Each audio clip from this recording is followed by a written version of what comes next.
Are you having a hard time figuring out what to get Dad for Father's Day? Shop now at sportshistorynetwork.com/row1 and save 15% off your order when you check out Row 1 Brand's Vintage Sports Pictorium Gallery. They have America's best sports art. With over 7,200 historic sports prints, you're assured to find something unique for Dad this Father's Day. If he's an NFL buff, check out the 1963 vintage NFL helmet poster. Shop now at sportshistorynetwork.com/row1.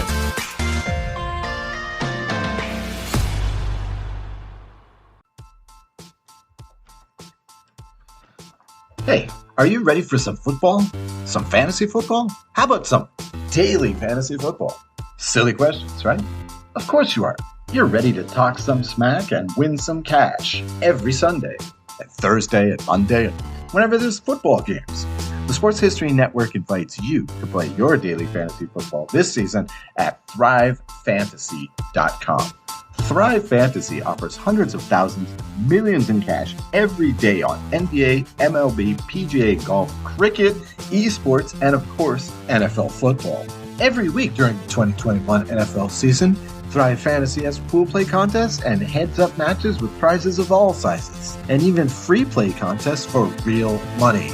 Sign up with Thrive Fantasy today to get a 100% match bonus on your first deposit for up to $100 in free daily fantasy football play. Visit sportshistorynetwork.com/thrive. That's THRIVE, or enter promo code SHN when depositing at the cashier. Join Thrive Fantasy today, earn cash prizes, and support great shows like this at the Sports History Network. Now that's a win-win-win situation for you to kick off your own NFL season.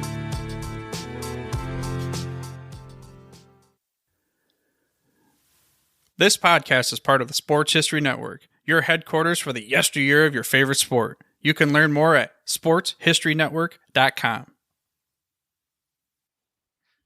Hello, old sports. Welcome to the Hello, Old Sports podcast on the Sports History Network. My name is Dan Newman, and I am joined, as always, by my co-host and brother, Andrew Newman. Today's topic is Philadelphia sports. We've talked about some sports in Philadelphia in the past, but specifically this time around, we're going to be talking about a magical year, the magical year of 1980 in Philadelphia sports. Andrew, how are you doing today? I'm doing good, Dan. I'm excited to put on my LaSalle shirt and have a hoagie and talk about the Eagles and the Flyers. And there's only a few words I can do in the accent, but hoagie, the Eagles, and LaSalle are a couple of them. So we will get in touch with, I guess, our Philadelphia roots, but talk about a very fascinating time when there was a lot of good games at the Spectrum, May of 1980. You know, it's funny. I had really never heard this talked about. I kind of just, and I know you're like me and probably a lot of the people who listen to this show. It's like, yeah, I'm a sports history kind of like in my head. I think sometimes just like I'll be doing something, or sometimes when I'm exercising and I'm trying to avoid how much I don't like doing that. So I try to go somewhere else in my head, and I'll be thinking like, okay, how far back can I go on the Super Bowls or the World Series or the NBA Finals in my head? And I don't know. I guess I just all pieced it together one time. Like, oh, wow. In like a 7-month span, all 4 Philadelphia teams went to the championship. And then I Googled it and I was like, there has to be articles about this. And there are, but there's not a million of them.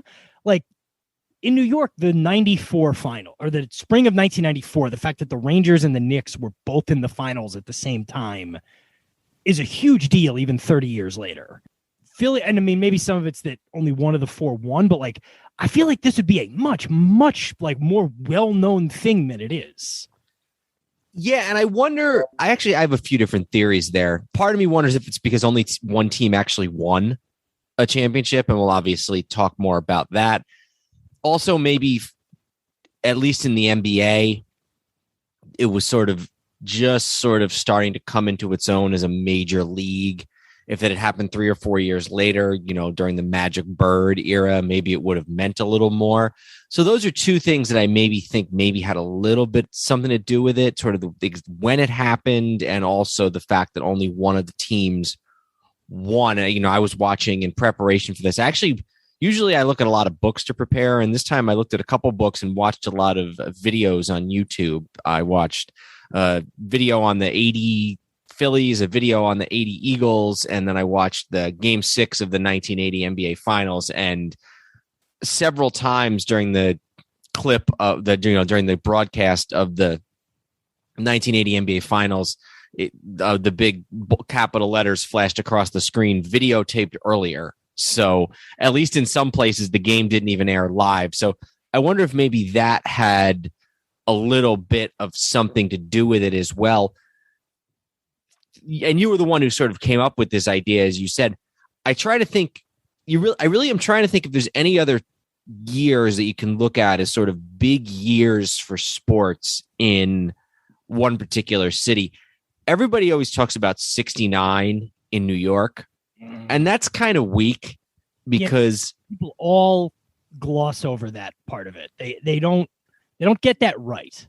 Go ahead. Sorry. All three teams. First of all, it was three teams, not four. It was the Jets, the Mets, and the Knicks. Two of them barely count, and they were forgettable championships. I don't think any of them were forgettable championships. And I think, honestly... No, Super Bowl III. Go ahead. Super Bowl III, the Miracle Mets, and the 1970, the Willis Reed Knick teams. Those are all legendary, in the history of sports. In our previous episode, I read through that Bob Costas book about the greatest 20th century sports moments, and all three of those moments were in there. But yes, all three teams did play games in the year 1969, but for the Jets, it was just the one Super Bowl, just the Super Bowl game and maybe the AFL championship. I'd have to look at a calendar. The Mets were obviously all in 69, and then the Knicks started their season in 69 and won the championship in May of 1970. The easiest way to sort of explain why it's not all 1 year is that by the time the Knicks won a championship, there had been a whole other football season that had been entirely played, and there was a whole new Super Bowl champion that was not the Jets. It was the Kansas City Chiefs. So that's one. And then I know of about 10, 12 years ago in Boston, the Red Sox won the World Series in 2007 in October. The Patriots made it to the Super Bowl in 2008 and lost the Giants. And then the Celtics won the Celtics won the NBA Finals, the NBA championship in 2008. So that's the only other one that I feel like, those are the only other two that I feel like you can really point to where it was like multiple in one city in 1 year. Tampa recently is another good one, I guess. Yeah, well, Tampa, all three of their teams got to the championship round just in the last year. The Lightning actually did it twice in a calendar year. True. The one I had never put together, and they only won one of them, but the calendar year of 1986 in Boston. Yeah, with those three teams. Those same three teams, yeah.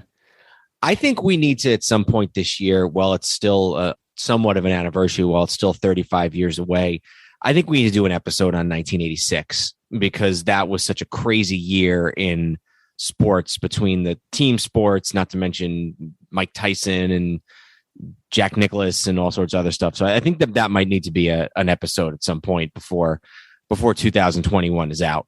We should do it in October, right around Game 6. No, I'm saying that's the most. It's one of the only times it's left, and B, it's the most monumental. Yeah. Also, 1986 in Boston, by the way, the Intercontinental Championship was stolen from Tito Santana by Macho Man Randy Savage. It's funny though. If you think this is the last time wrestling is coming up in this podcast, you're wrong. Okay. It does kind of. It is kind of funny. Like even when you look back at sports from like the Knicks from the late 80s, early 90s, and you think about how cool it must have been to just watch MSG Network every night because it was either the Knicks, the Rangers, or something wrestling from the Garden or something. So sometimes wrestling does kind of sneak its way in a little bit. So anyway, before we get started, just a reminder to give us a like on iTunes or any other podcast app of choice. I today or yesterday made the monumental decision to change podcasting apps from Apple Podcasts to Spotify because Apple Podcasts had been frozen on my phone for over 2 months. So I hadn't been able to listen to any podcasts. So I finally went to Spotify and I'm satisfied with that so far. So you can find us all sorts of places beyond just on iTunes.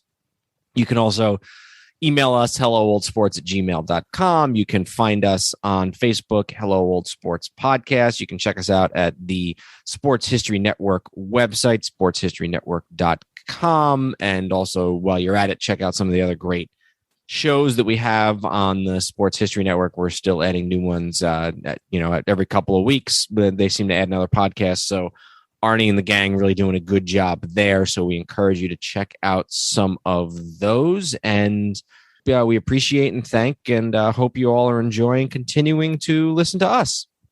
Would you like to get started? I do, and I would. And I guess we'll probably do this chronologically sort of by team, meaning when each team's championship round ended. We're not going to go like, day by day or whatever. But, the time frame we're talking about sort of here is May of 1980 through January of 81, when all four teams' championship rounds took place. So that means we'll be starting with the two winter sports, the Sixers and the Flyers. I guess let's start with the Sixers. That's probably the best place to start. And then we'll go to the Flyers and then obviously move a little later in the calendar. Yeah, absolutely. So this was a Sixer team that had been in the finals 3 years earlier. They had been they won the championship in 67. They had that great team with Wilt that was 68-13. It's one of the best records still in the history of the NBA. They won the finals, won the championship that year, dethroned the Celtics, had a couple more good years, but then just only 6 seasons after they had that amazing season in 67, they had one of the worst seasons in NBA history in 72-73, where they were 9-73. So 73 losses in 73. And they sort of gradually started to crawl back. Hard to not crawl back when you've only won 9 games. And in 75-76, they had a winning record for the first time in years. They made the playoffs, lost in the first round. And then the following year was the year of the merger. And that was when they traded for or purchased Julius Erving, Dr. J, from the Nets. And that team was really good. Went to the NBA Finals, lost in 6 to Bill Walton and the Portland Trail Blazers. And I think everybody kind of considered that series an upset. And then for the rest of the 70s and into the 80s, that team was one of the powerhouses in the NBA. Yep. Yeah. 77 was sort of their best chance at the time. Dr. J comes into the NBA. It's his first, I don't want to say national stage, because people who knew who Dr. J was, but it was his first sort of time with the full attention. I obviously wasn't alive then, but I'm guessing that there was a lot of, yes, this guy's amazing, but it is still the ABA. What could he do in the NBA? I believe they were up 2-0 in that series, and then they won 4 games in a row. And then the next year, 77-78, they get to the finals, the conference finals. They lose to Washington. They are actually better record-wise than they were really any of the next couple of years. They're 55-27. Then 78-79, they backslide just a little bit, 47-35, and they lose in the Eastern Conference semifinals, so the modern equivalent of the second round. Each year here from 77, 78, 79, they're getting a little bit further away from the title. One thing that was worth noting is that the coach who had been their guy when they went to the finals early in the 77-78 season is replaced by Billy Cunningham, who takes over 77-78 and then is the coach in 78-79. So it's not the same coach as was there for the team that made the finals in 77. And Cunningham is a Hall of Fame player who was on that 67 team with Wilt. He along with Wilt and Hal Greer were sort of the leaders of that 66-67 team. And you see that now sometimes, and you saw it then too, whereas a lot of times when a team is having a problem with its coach, they sometimes will look close to home for whoever they're going to bring in to try and get things back on the right track. And that's what the Sixers did with Cunningham, bringing in a guy who was already a well-known legendary player that had won a championship with the team while a player. And one thing I just wanted to point out, and maybe this is just me, but I can't help myself, and I'd actually kind of correct myself just in my own thinking, which is okay, We're talking about basketball in the 1980s. I know the very, very early 80s, and this is where my trip up came in. We're talking about basketball in the 1980s. We're talking about an Eastern Conference team. I had to sort of get out of my head that, like, oh, this was like, they had to contend with the mid-Celtics. Bird was also a rookie. They won the championship the next year, but it's not like they had been in the finals with this current team. They hadn't been in the finals in a couple of years. But it was, the 76 team was a very different team than the team that ended up getting there in 81. The team that had won the Eastern Conference the 2 years before this was the Washington Bullets. Mm-hmm. So because I kept going like, oh, and then I'm guessing they had to, slug it out with the Celtics in the 7-game Eastern Conference Finals. And you got to I was sort of fast forwarding the clock a couple of years in my head. You know what I mean? It's funny because they do beat the Celtics in the Eastern Conference Finals, but it's not a slugfest. It's 4-1. So they handle them pretty easily. And that was a different Celtic team. That was before McHale got there. McHale was drafted the following year, and Parrish was still in Golden State. That was actually a very interesting. They had some of the other guys, Cedric Maxwell, Tiny Archibald, some of the guys who would later be on on the Celtics championship team a couple years later. But Dave Cowens was still on the team. It was the only year that Bird and Cowens played together, and despite their age differences, they made very fast friends, Bird and Cowens, due to their common love of beer. And Pistol Pete was on that team actually too, which is just, I think that was his only year on the Celtics, but Pete Maravich was one of the top players on that team. So that 79-80 Celtics team was a very different team. You're right. It is funny because it kind of sort of happens all at once. When you think of the early 80s, you think Boston, Philly, LA, because LA was basically in the finals every year except for one from 80 to 85. And it was either Boston or Philly. Except for one from 80, or except for two from 80 to 89. Yeah, absolutely. And then in the East, it was Boston and Philly sort of alternating back and forth going to the finals. And most years that whoever won beat the other one in the Eastern Conference Finals. And the following 2 years, 81 and 82, they play two classic 7-game series in the Eastern Conference Finals. Before that, going into this season where everything's going to change so quickly, the best teams in the league were the Bullets and Seattle. So and two teams that really didn't contend after that. I think this Philly plays the Bullets in the first round in 1980 and sweeps them 2-0. So should we sort of set the stage about the team? Kind of, I'm sure we'll spend a lot of time on the playoffs, but so. For the most part, they have the same four starters for pretty much four guys pretty much start every game for them. You have Dr. J, Caldwell Jones, Maurice Cheeks, and Daryl Dawkins, two guys who are 29 years old, two guys who are 23 years old, and Cheeks and Dawkins. And then sort of a hodgepodge of starting at that fifth spot. Lionel Hollins starts 26 games. Doug Collins starts 17. Henry Bibby starts a few games. Clint Richardson starts a few games. But, obviously Dr. J is far and away the guy. He averages just under 27 points a game. The next leading scorer is Daryl Dawkins at 14 points a game. Dr. J clearly, he's 29 years old. He's in his fourth year in the NBA. He's very much, he's not the Dr. J people remember on the Nets, but he's not. It's funny because 3 years later, he's when he gets that title, he seems like an old man at that point, even though he's 32 at the time, 33 at the time. But here he's still more like the guy of the late 70s than he is the guy from a few years later. Yeah, the following year was when he won I believe 81 was when he won his only ever MVP award in the NBA. Let me verify that. Yeah, 80-81, he was the MVP, which was the only one he won in the NBA. Cheeks, who ends up being their point guard for 10 years. I remember when Cheeks was the point guard. He was with them all the way until the 89-90 season. Doug Collins, who is well known later as a coach of the Bulls in the early Jordan years. Lionel Hollins, who I believe might even still be a coach in the NBA today, isn't he?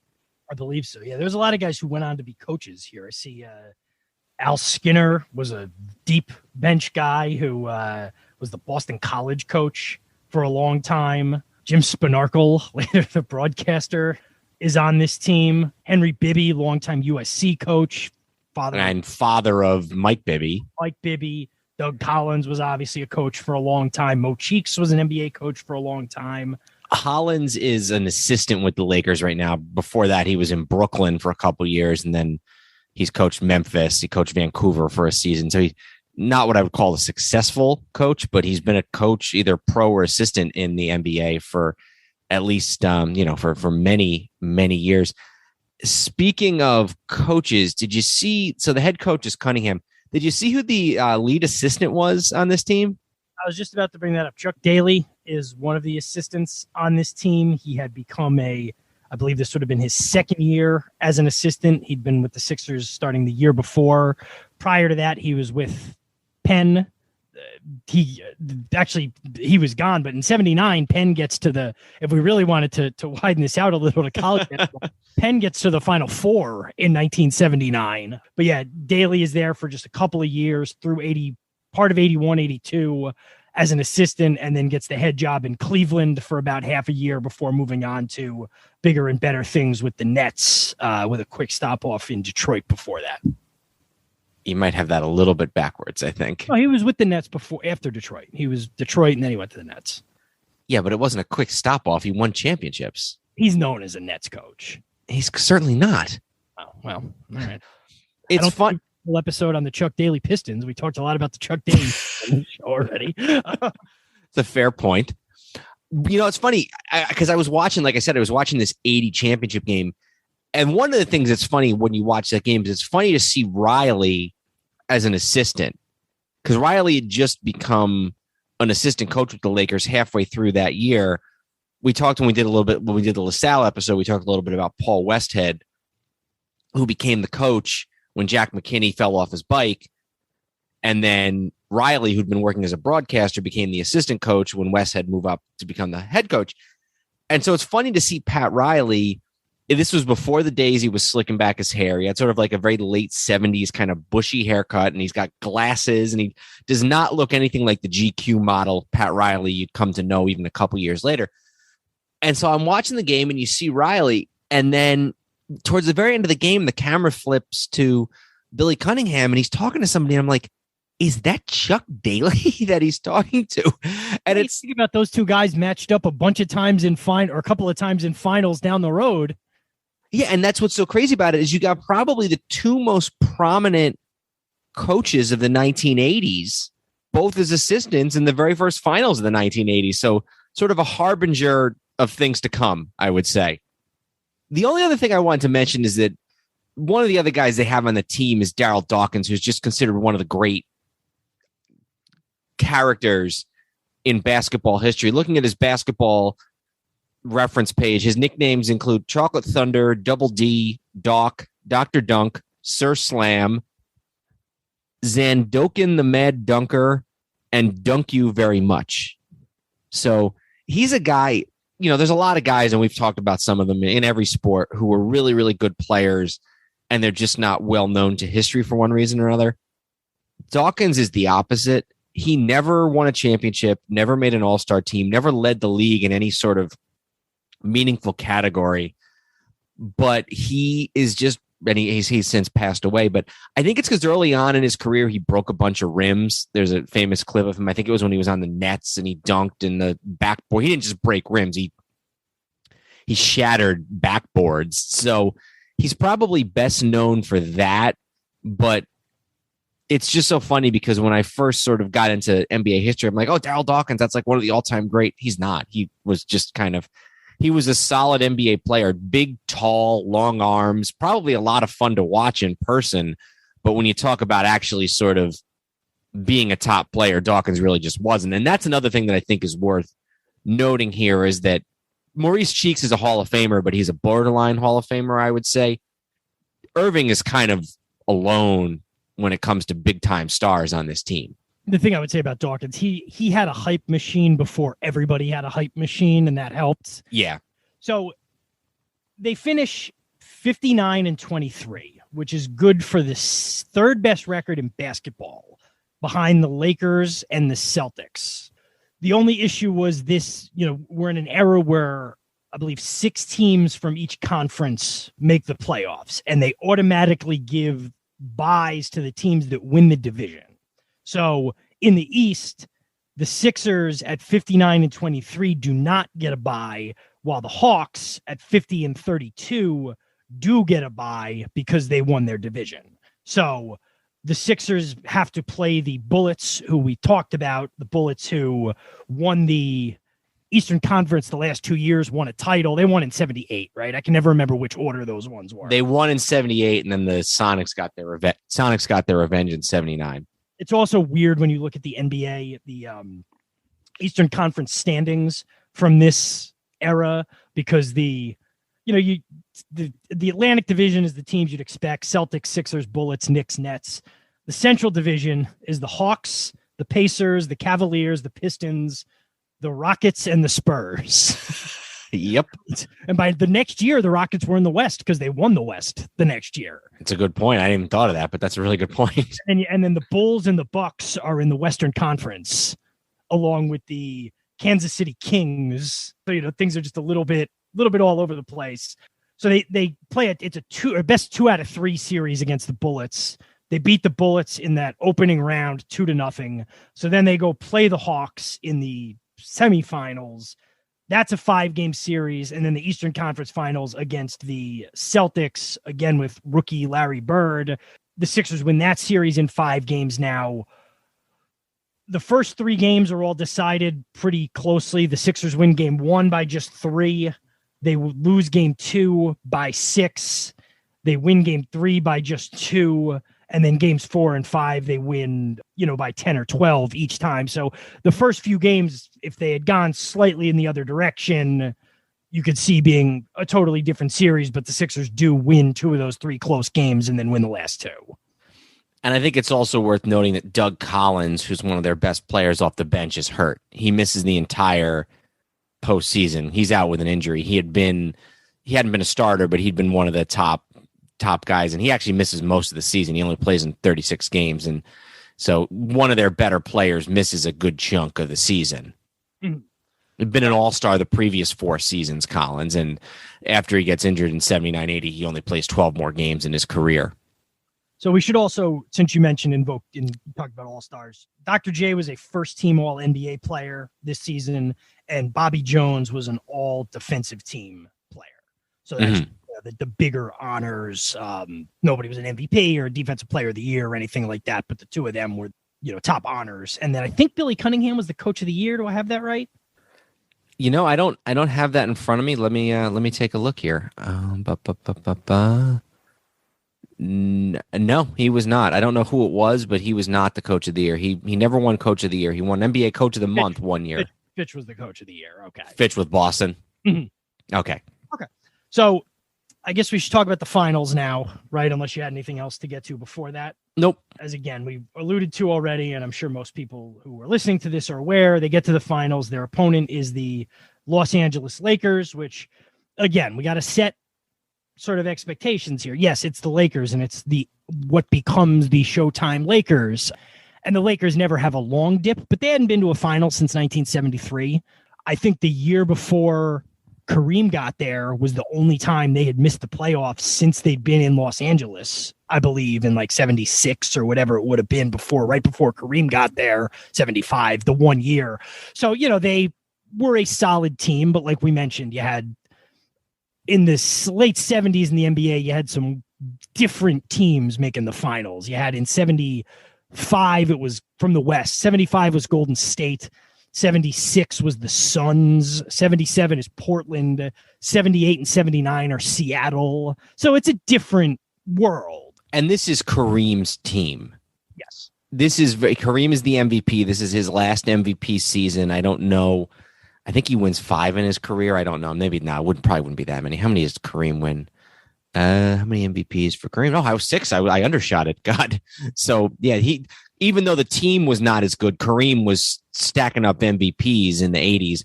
Magic's a rookie. Their second best player is probably Jamal Wilkes.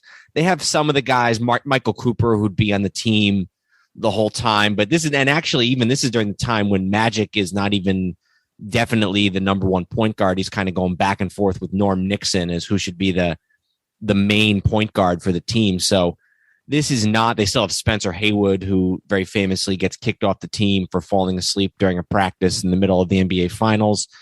As you can imagine, drugs played a role. So there was definitely, this was not the, Riley's not the coach yet. Westhead's not even the coach yet at the beginning of the year. This is not the Lakers that you think of. This is not the Showtime Lakers quite yet. But like Andrew said, they're on their way. And especially with Magic joining the team, the parts are there. Exactly. So, if you just do a quick look at the line scores for each of these leading points and rebounds, it's Kareem in games 1 through 3. He's got leading rebounds in game 4, and Magic has the points. Game 5, Kareem leads in points, and then we'll talk about it. So it still is a series that's dominated by Kareem. Lakers have home court. They win game 1, 109-102. Kareem has 33 and 14. Game 2 at the Forum, the Sixers steal one, 107-104. So the Sixers get, the one game you would hope for in Los Angeles, heading back to Philadelphia with the series tied at 1 for the first NBA final. Well, I guess 77. I was going to say the first NBA Finals games in Philadelphia and then I realized 3 years. So my point is withdrawn. So then game 3, the Lakers get their win back. They win 111-101. Kareem with 33 and 14. One real quick before you go back to the LA or back to the Philly games. Game 2 is a classic, almost comeback by the Lakers. The Sixers are up by as much as 20 in the fourth quarter, but the Lakers make it a 1-point game before Bobby Jones hits a jump shot to make it a 107-104 game. This was the first year of the 3-point line. But if you watch some of those games, it's so little of a factor that even being up 3 with 7 seconds left, it had to feel like the game was just over. Yeah, it was almost like I don't want to say a trick shot, but it was like nobody had come up practicing that. I mean, it had been a thing in the ABA, but it wasn't. And especially you think about a coach, most of the coaches at the time were guys who came up learning their basketball in the 40s and 50s and early 60s. Well, 40s was a little early, in the 50s and 60s. And like, they weren't going to be like, yes, this brand new thing that I consider a gimmick, we're going to build our team around. And it's also nobody could shoot them that well. And I also am seeing here in game 3, Dr. J in game 3 hits the only 3-pointer of the series and the first in NBA Finals history in game 3 at the Spectrum. So game 3, Lakers get up early. They get up 15 in the first quarter. They're up 14 at the half. Not a whole lot of drama in that particular game. Game 4, a bit of a different story. Sixers kind of facing a must-win game down 2-1. This was the game where Dr. J had one of his famous moves, the baseline move. When you see highlights of Dr. J, and it's oftentimes transposed with highlights of Jordan doing similar things 10 years later, 8 years later, whatever. This was one of the famous Dr. J moves under the basket. Does he dunk it or does he just lay it up? I think that's like the behind layup kind of thing. Yeah, he jumps he comes up the sideline and he cradles it and he goes under the hoop to the other side and he kind of lays it up. It's every year you see it on the NBA Finals without fail. And this was you mentioned Daryl Dawkins. This was probably the high point of his career. He leads the team with 26 points, just ahead of Dr. J with 23 to get the win. They tied the series at 2, heading back to Los Angeles. Game 5, and this is sort of the key. Lakers are up. It's close late in the game, late in the third quarter in Game 5. Kareem, who, like we mentioned, has been dominating this series, steps on the foot of Lionel Hollins as he's running up court after a basket, twists his ankle. He'd scored 26 points at this point, goes to the locker room. Magic, again, who is a rookie, fills in the gaps, scores 6 points right away, extends the LA lead. Kareem limps back onto the floor, scores 11 more points and 2 big blocks. But the Sixers come back, tie it with 43 seconds remaining.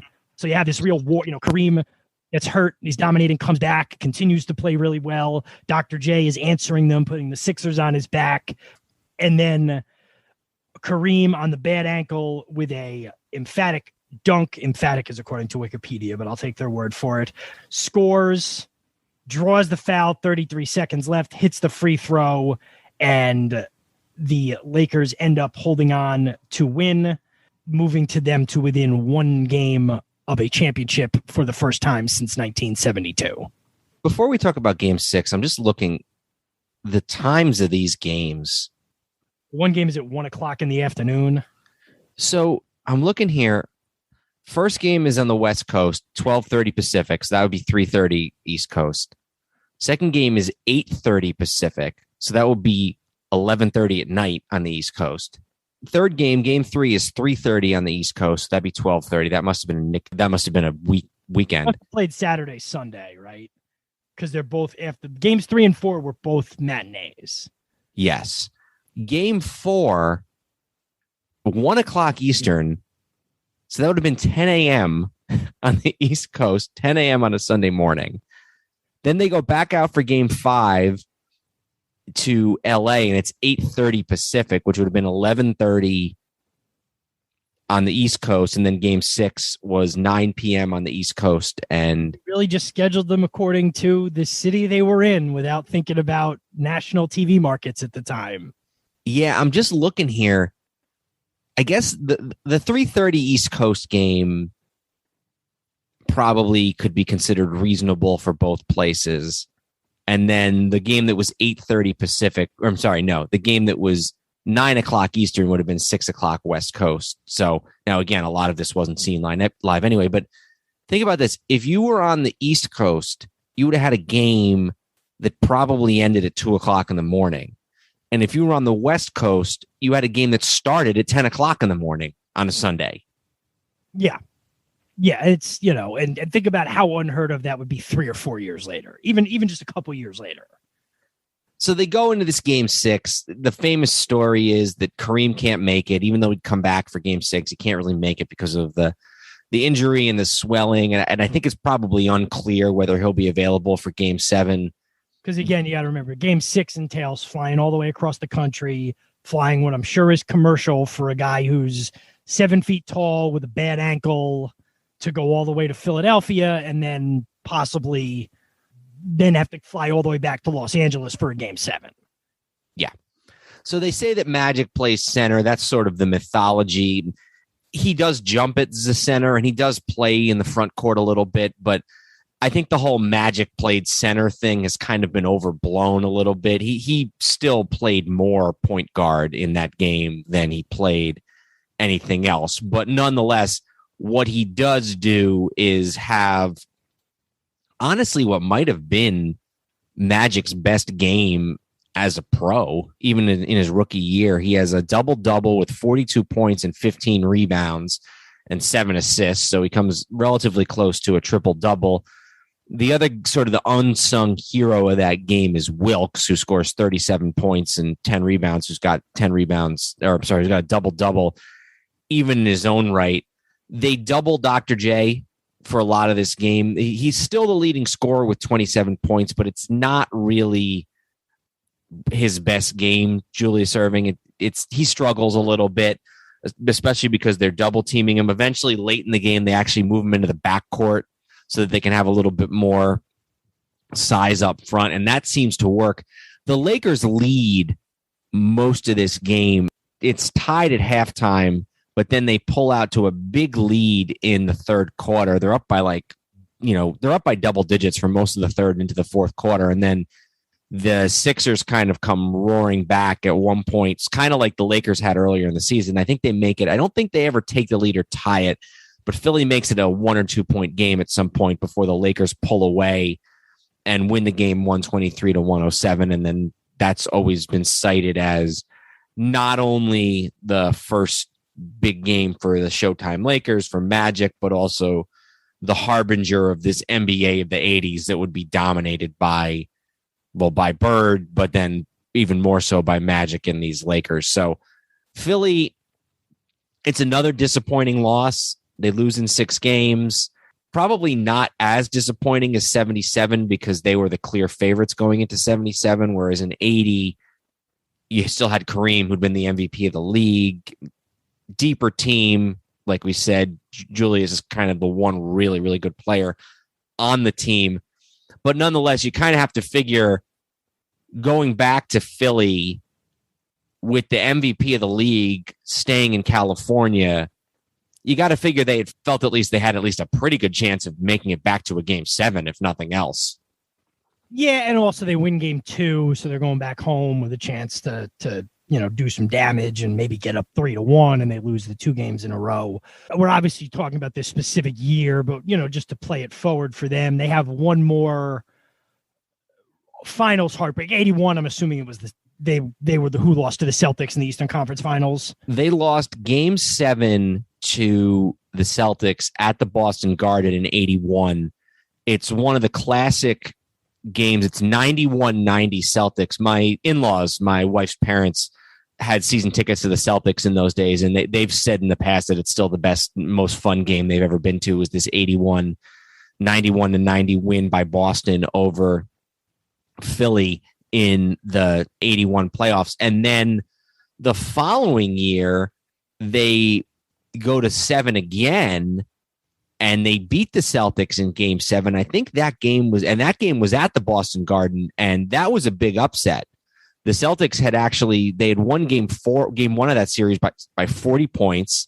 They had won another game by 29. They were widely considered the favorites, and there's even a clip of going into that 82 game 7 of, I think it's Brent Musburger saying, "I've never done a big game where everybody just assumed that only one team had any chance of winning." But Philly does it. They get revenge on Boston. They win it in 7, but then they lose to the Lakers in 6, and it's widely considered that they need to go out and improve on their team. And that's when they make maybe the biggest sort of, maybe in NBA history, I guess maybe you want to say the Lakers with Wilt, but they bring in the reigning MVP of the league. That may be the only time that the reigning MVP has ever left to go to a different team. They bring in Moses Malone.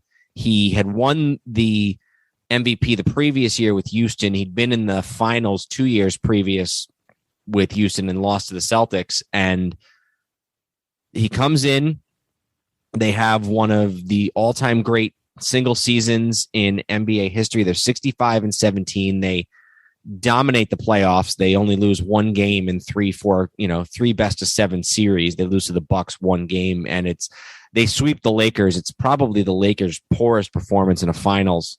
89 when they lose to Detroit, but also in 89, Magic, Worthy, and like Byron Scott and somebody else, they're all hurt. So I don't think anybody was expecting Philly to just roll over the Lakers. And it's kind of been lost to history a little bit because it was the only time that LA, until that Detroit series at the very end of the 80s, it was the only time that the Lakers had lost to anybody beyond Boston. And in fact, I think that was the only series from 80 to 88.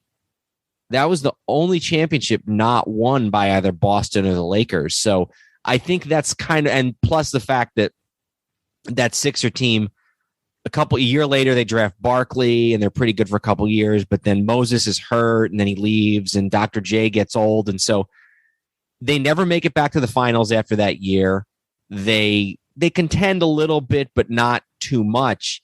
And I think that one season outside of Philadelphia has kind of been lost to history a little bit, just how dominant they were. And something else that's also important to point out: this was the last. 83 was the last championship any Philly team won, any pro team won until the 08 Phillies.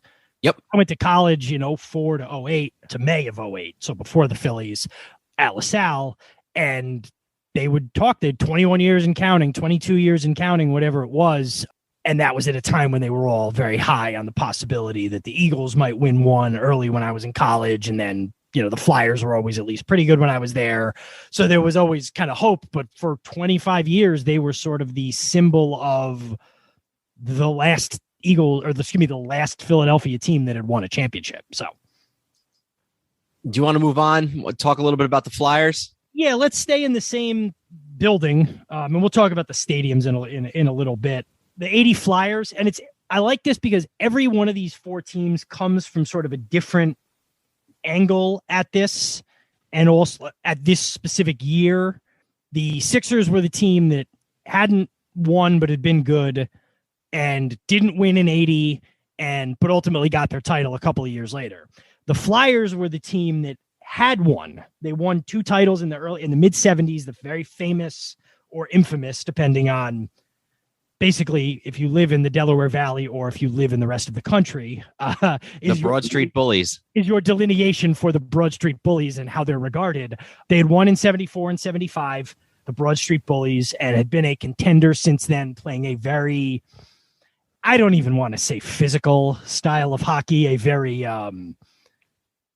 fisticuff style of hockey. There's the famous story from 76 of the Red Army team, basically the Miracle on Ice Soviet team, the Olympic, Soviet hockey team. They would go on barnstorming tours, and there's a little bit of an exaggeration in a lot of popular culture that they would always just destroy every NHL team they played. Sometimes they would beat NHL all-star teams. Sometimes they would lose to NHL all-star teams. They would play series against the best teams in the NHL, and sometimes they'd win them, sometimes they'd lose them.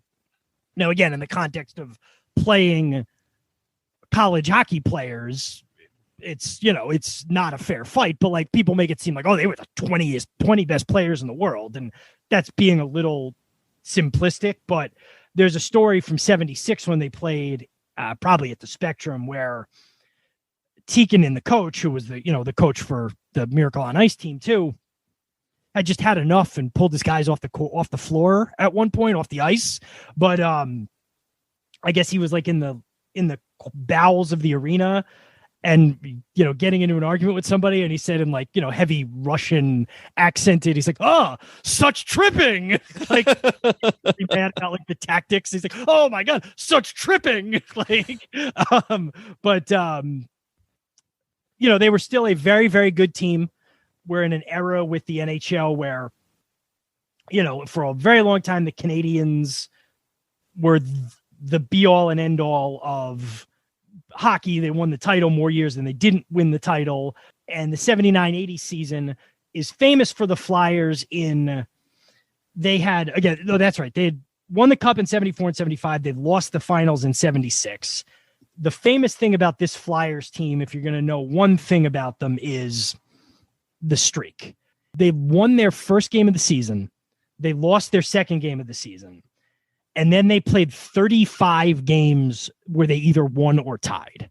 They had one loss after 37 games, and they had a 35-game streak of either winning or tying. Now, this is an era where there's no overtime. There's not even a 5-minute overtime and then a tie. If the game is tied at the end of 3 periods, it's a tie. But that level of dominance is pretty unrivaled. I mean, it's pretty incredible. So who are sort of some of the big guys on this team? I'm looking at the roster, and admittedly not being a Philadelphia Flyers expert, the one name that pops out to me right off the bat is Bobby Clarke. He's somebody that I've really heard of. Yeah, and he was the best player on those Broad Street Bullies teams in the 70s.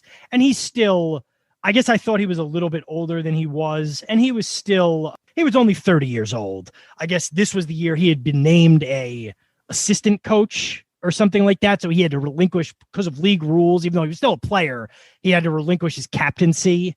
So he wasn't the captain. It was given to Mel Bridgman, became the captain. It was the first year for a guy named Pat Quinn as their head coach. So they had, a little bit of head coaching turnover. Nobody over 30, no position players over 30, but you had still guys like Bill Barber, Bobby Clarke. The best player on the team was a guy named Ken Linseman, who led the league in points, or led the team in points. He was only 21 years old, so he had not been a part of the Broad Street Bullies teams from a few years before this. I'm going to guess he was maybe not I'm looking it up now. He was maybe not a rookie, but he was certainly, in one of his first couple of years. I'm going to see what his exact first season was. This was his second year in the NHL. He'd played 30 games with the Flyers the year before in 78, 79. So he was taking over sort of the role as the lead dog. But, Barber is a guy who was very famous as part of the Broad Street Bullies teams. Barber and Clarke were the 2 all-stars. And the other thing I would note, and this is a name that I know, they were without Bernie Parent, who had been their great goalie, Hall of Famer of the 70s. He, the previous season, late in the season, had a season-ending eye injury actually against the Rangers. And so this was the first year without him. He was another one of those leaders of those mid-70s teams. And I had it written down, apparently, and I was just overlooking it. After they were 26-1-10. So that 35-game winning streak, they went 20, or unbeaten streak, they went 25-10. So it's not even like, oh, they tie like 25 and, or, excuse me, they went 25-0. 0-10, yeah. But I mean, 25-10 is insane, let alone 25-0-10. It's not like, oh, they went. Sometimes I hear that with soccer where it's like, oh, they're unbeaten in their last 9 games and 6 of them are ties. And it's like, all right. Yeah, the goaltending was split between 2 guys. Pete Peters, who was only 22, became the lead goalie at the end of the year and was firmly entrenched as the starter come playoff time. And also an interesting sort of article I saw. Pat Quinn was like I said, he was a new head coach. And I'm looking at a Philadelphia Inquirer piece they did a thing on the best teams that never won in Philadelphia. Very similar to the bracket we did on my show a few years ago, although they did like a 6-part series instead of a 64-team tournament like we did of the best teams in New York to never won. But some articles here thinking, it talks about Pat Quinn had replaced the team's traditional on Mondays, replaced the team's traditional practices with mandatory bonding sessions. Players could compete in anything but hockey. The Flyers coach began referring to Mondays as fun days. Remember, this is the late 70s, early 80s in professional hockey. Yeah, and on a team that had a reputation as being a bunch of tough, gruff guys. If you had said to me, oh, Monday practices were called fun days, I would have thought it was like, oh, he must have just like run them or made them do like that drill you see sometimes when like people are in basic training where they get hit with like the American Gladiator sticks. That's literally what I would have thought they were talking about. So weekly softball, volleyball, and touch football games, followed by beers at Rexy's or the Palladium, helped fuse the 79-80 Flyers, a loosely connected roster of veteran minor leaguers, talented prospects, and leftover stars from the Stanley Cup champions. We were together all the time, said Bob Kelly. They drank together. They hung out together. They fought together. They won together. Shot to the top of the NHL and stayed there, defeated only 12 times in 80 regular season games. So a different kind of thing that I felt like gave some color to it. So the NHL is a little weird in this because the NHL is in their era of divisions that made no sense. Really trying to figure things out because, okay, from the 30s to 1967, there's 6 teams. Then in 1967, they add 6 more teams, of which the Flyers were one of them. So for 4 or 5 years, they just go, oh, what they call the original 6. And anybody who's listened to this has heard my rant about that before, which is really Keith Olbermann's rant. The Eastern Conference was the original 6 teams. The Western Conference was the other 6 teams.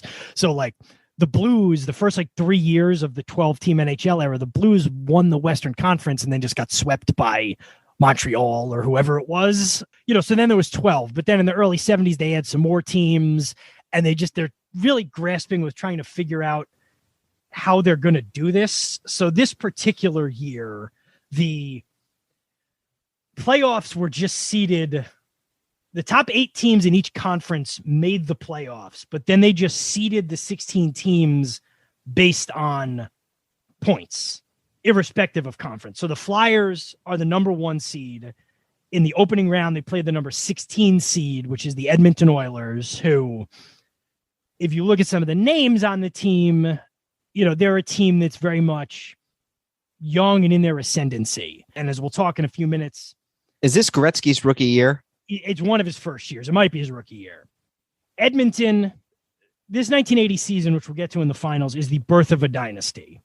5 years later, this Edmonton team ends that dynasty and starts their own dynasty. So they're still a few years off the mark, but just kind of an interesting thing where you still have some guys who, were on the Broad Street Bullies. You have Bobby Clark and Wayne Gretzky playing each other in a playoff series. Is just kind of interesting to think about. We should also note 16 teams make the playoffs, and there's only 21 teams in the league, period.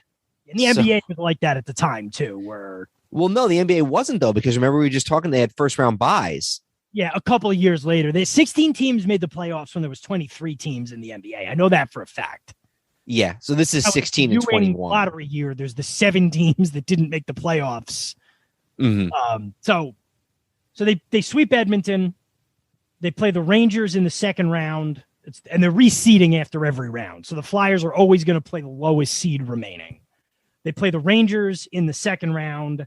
They beat the Rangers in 5, and then they beat Minnesota, the Minnesota North Stars, who had originally been the 6th seed. They beat the Minnesota North Stars in 5 games in the semifinals. You can't really call it the conference finals because that wasn't how they were doing it, which brings them to a Stanley Cup matchup with the New York Islanders. The Islanders were a team that had, in the last few years, had been good, but had a reputation for choking in the playoffs. In 1979, they had the best record in hockey, which the Flyers did in 80, and they lost in the Eastern, or whatever, they lost in the semifinals, and they were starting to get that reputation as a team that can't get it done when it matters. So you have a series of, which again kind of looks to the modern eye.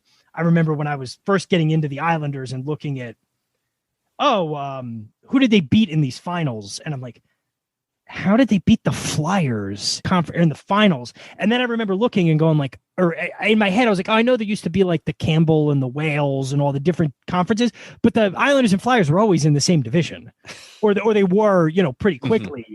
Certainly by 1980, it's just the way they did the playoffs that year. So was it the only year they did it like this?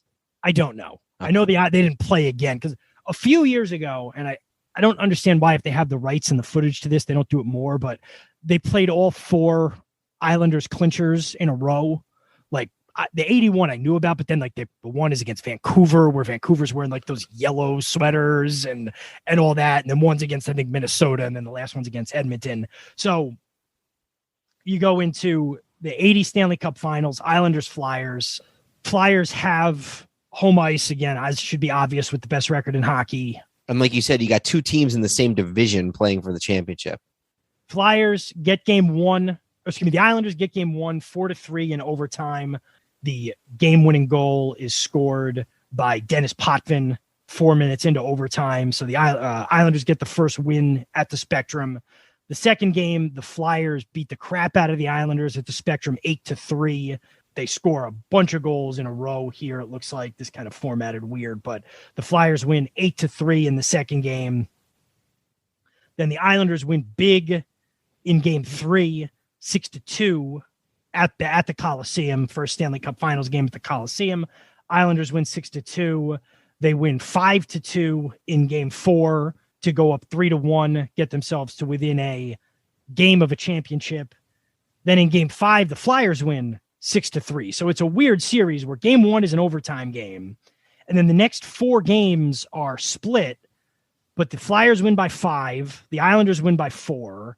The Islanders win by 3. And then the Flyers win by 3. So no close games or even 2-goal games after game 1 until we get to game 6. And I want to pull up the article on game 6. And this is May the 24th at Nassau Coliseum.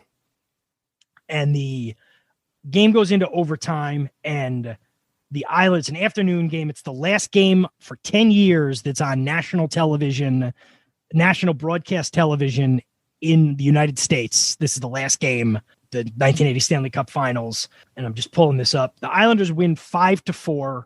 This is the Philadelphia Inquirer aspect of this article. It says, with a controversial 5-4 overtime loss, a defeat made maddening by 3 questionable New York goals, won the result of a legendary lapse by linesman meaning official, Leon Stickle. Bill Barber, if we're going to lose, we didn't want it to be that way. A lot of quotes, the Islanders were really good, but I don't think we'd have lost a game 7 at home, said Kelly.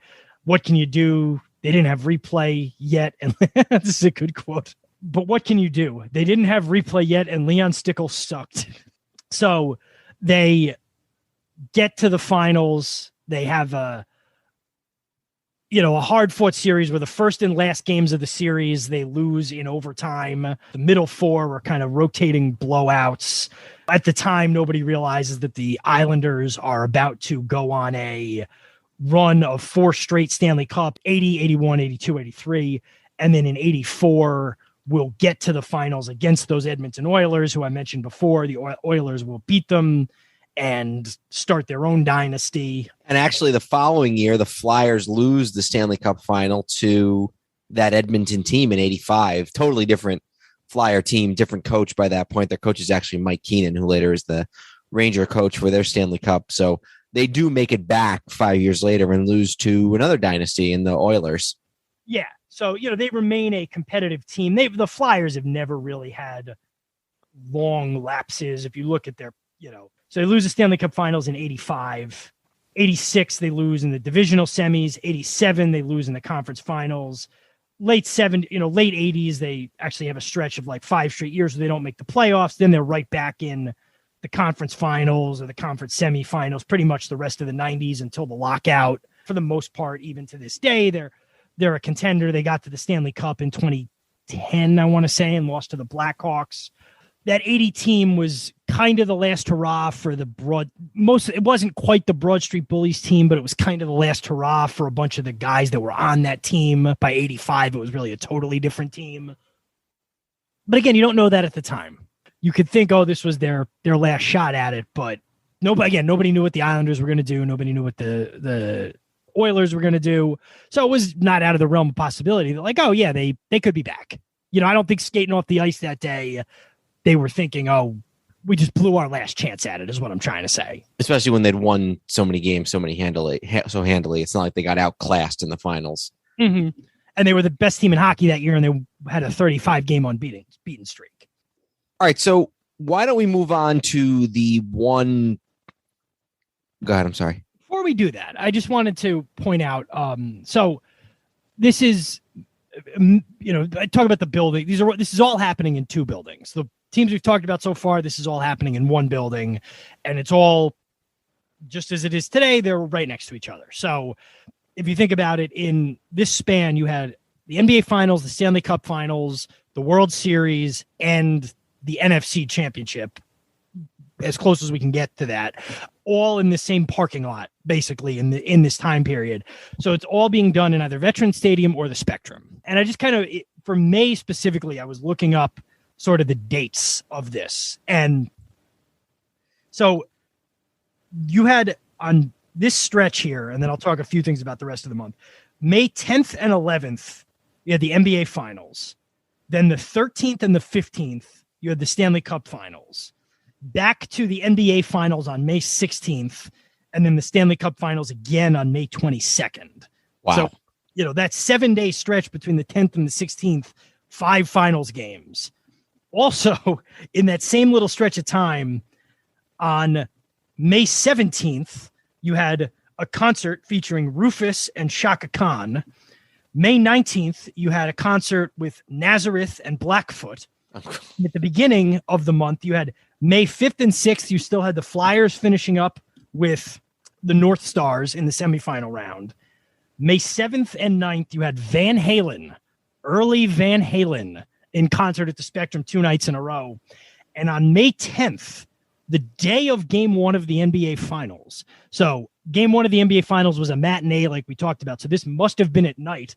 The World Wrestling Federation had their monthly house show at the Philadelphia Spectrum, headlined by World Wrestling Federation champion Bob Backlund. Would you like to guess who Bob Backlund's opponent was that night? 1980. Yes. Is it somebody super obvious? Was a relatively new young bad guy to the territory. Was it Hulk Hogan? The incredible Hulk Hogan. And I watched the match, or I watched part of the match. It's on YouTube. And as Hogan's walking into the ring, first of all, he looks exactly like Thunderlips, because it's probably within a year of when he was Thunderlips in Rocky III. And also the announcers are like, quite a few cheers for Hulk Hogan here in Philadelphia. And it's just kind of interesting. But what I think is interesting is the fact that somebody who knew absolutely nothing about wrestling would have had a better chance of getting that trivia question right than I did, because they would have just guessed Hulk Hogan. Yeah, you were trying to figure out, like, well, one of the Wild Samoans, like Grandma would have been like Hulk Hogan. Now, where did you find all this information? I was like, I'm interested to see. I looked up the dates of the finals and stuff, and I was like, let me see if I can figure out anything else that happened then. So I just searched concert Spectrum and went to May of '80 Okay. And got that. And then I know where to look up all the WWF shows. And I was like, I know that back then they would have been running monthly at the Spectrum. So I said, let me see. And then I looked at May 10th and I was like, I guess the same day as game 1 of the NBA Finals, they had and I looked up the full card and I saw the main event was Hulk Hogan against Bob Backlund. So then I looked to see if it was on YouTube, and it was. So I always thought that would be a cool thing to look at, is like what it would have been like just like a month at a specific. This is a pretty good one. That's pretty. Absolutely. Yeah. So. All right. So do we want to talk? Do we want to go across the street here to the vet and talk about the one championship? I wouldn't call it the one bright spot, because making it there is a pretty good bright spot. But the best chapter of this story, if you're a Philly fan, a Philadelphia fan, is the 1980 Phillies, who win.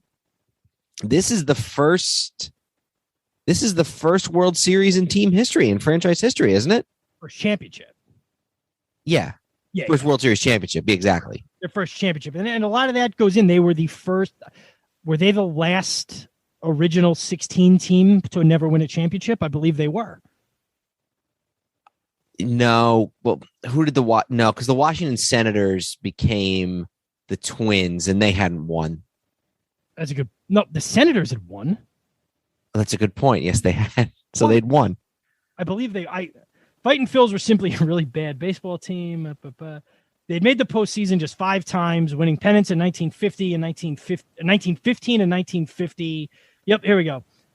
Entered the decade as one of the only original National League team, the only one of the original National League teams to not have won a fall classic. And then if you do the American League, the Yankees had obviously won, the A's had obviously won. By then, the Orioles had won, the Browns, the Senators had won, the White Sox, Cleveland had won. The Red Sox, too.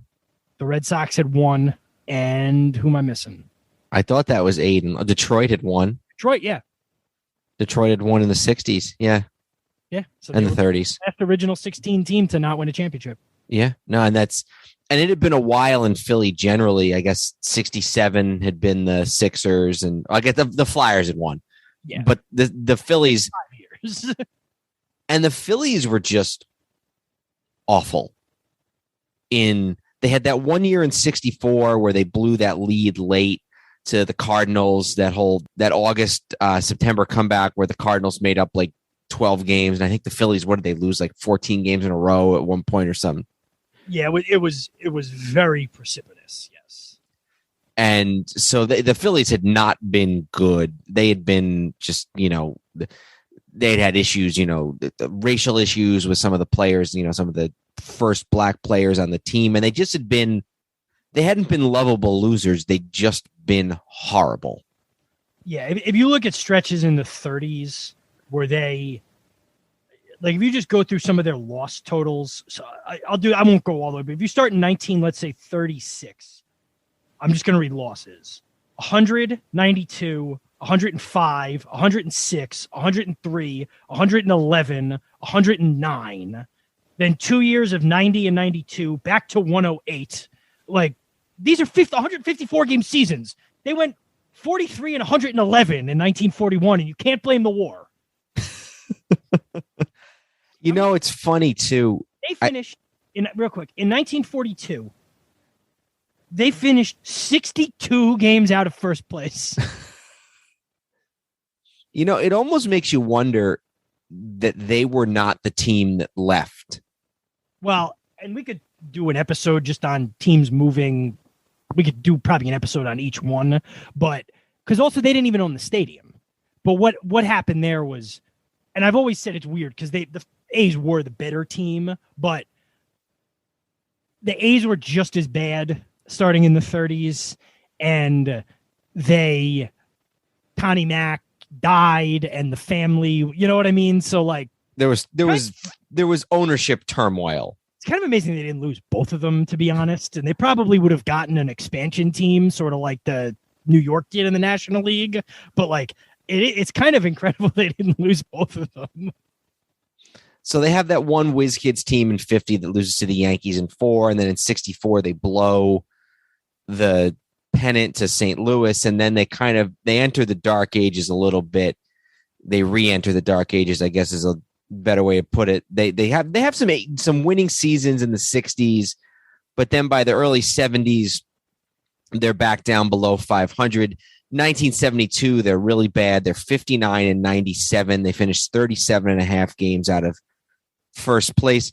Best players in this era are probably Dick Allen, who we talked about quite a bit, including with our father, because he passed away just last year. He's with the Phillies from 63 to 69. I'm sorry?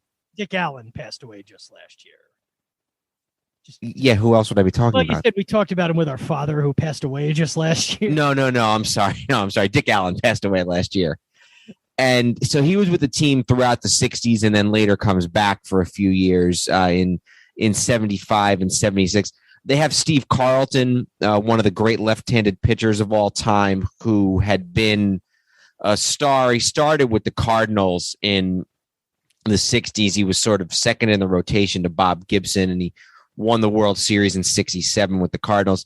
He joins the Phillies in 72, and then most importantly in 72, they call up Mike Schmidt, who goes on to be the most beloved Philly in history, multiple-time MVP, and probably, for my money, the best third baseman of all time. So if you look at one guy, one moment where the Phillies start to kind of turn things back around, it's 72 when they bring in Schmidt late in the year.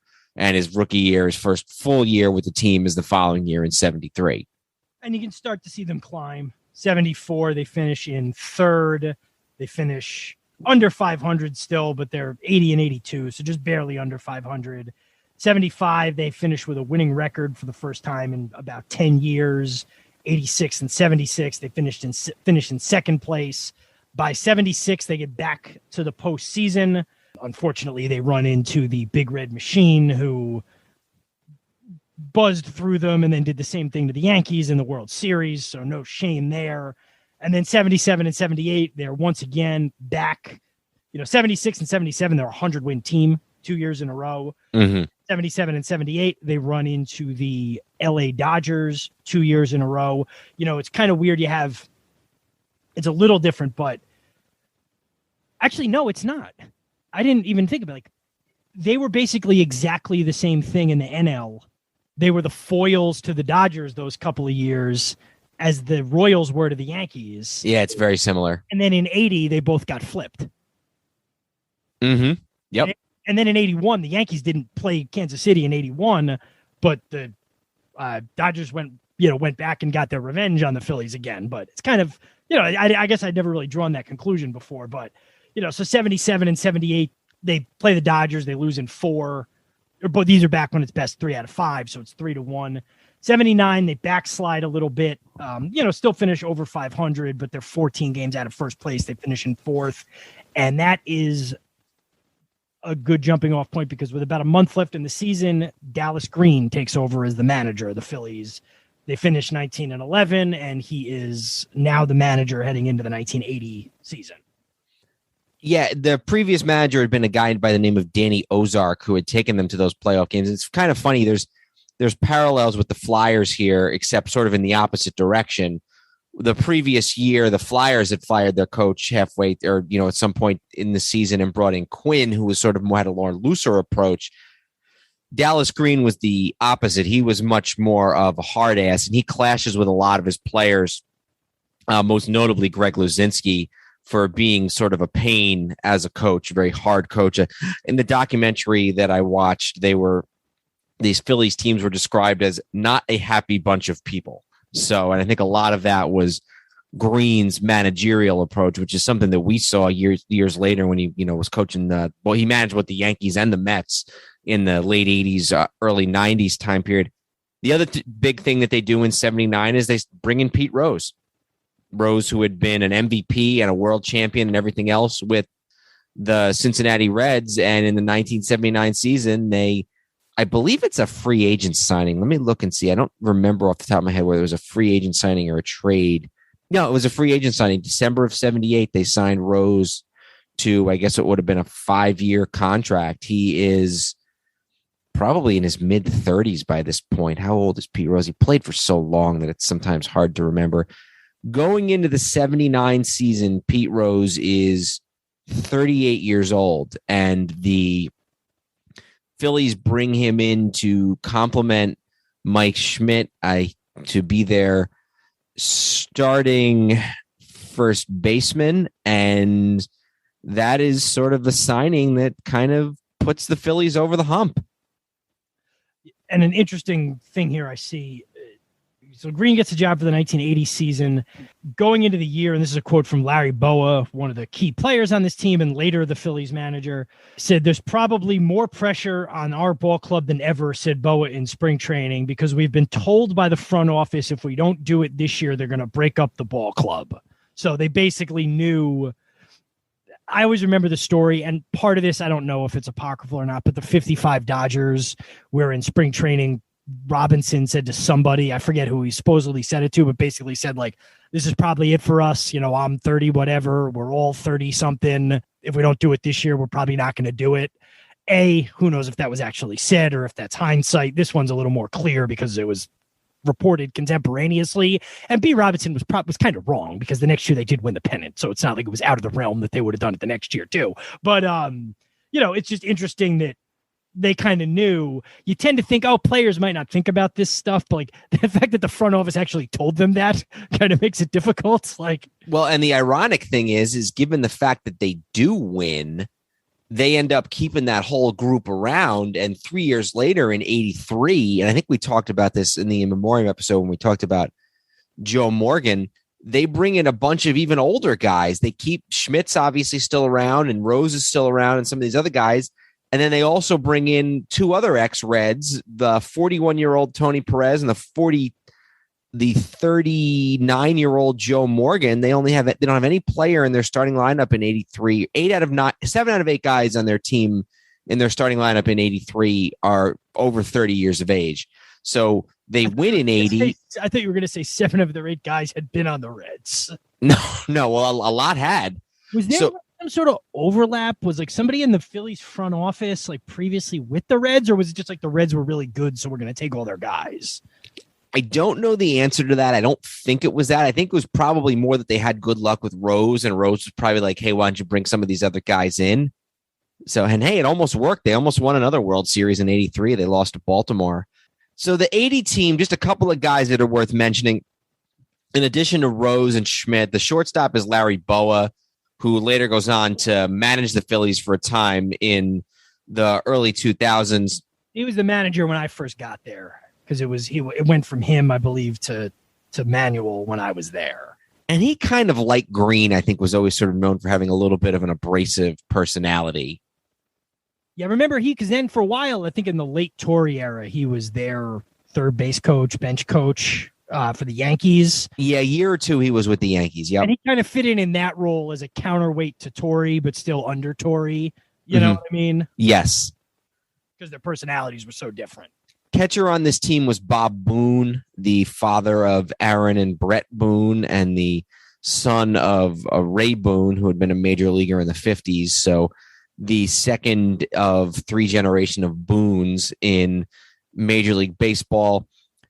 We talked about Schmidt. We talked about Pete Rose playing first place. Pete Rose plays 162 games. He plays every single game at first base. He has 739 plate appearances at the age of 39. So there's no doubting the fact that Pete Rose was a major factor in them winning the World Series that year.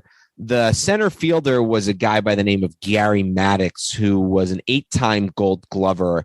Not much of an offensive player. He never makes an all-star team. I'm looking at his averages here. I don't think he maybe has 1 year where he hits over 300. Yeah, 1 year. He hits 319 1 year in San Francisco, and then he hits, I think, 330 1 year for Philly. But by and large, does not have a great offensive legacy. But he wins 8 Gold Gloves in center field, and it leads to that old joke about how 2/3 of the world is covered by water and the other third is covered by Gary Maddox.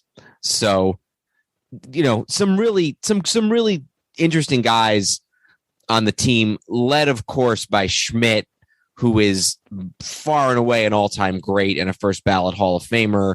He's already won actually, I shouldn't say he's already won. 80 is the first of back-to-back MVP years for Mike Schmidt. At 30 years of age, he wins MVP in both 1980 and 1981, and then actually wins another one in 1986 at the age of 36. So he is the linchpin around which this team is built. And then I just want to take a quick look here.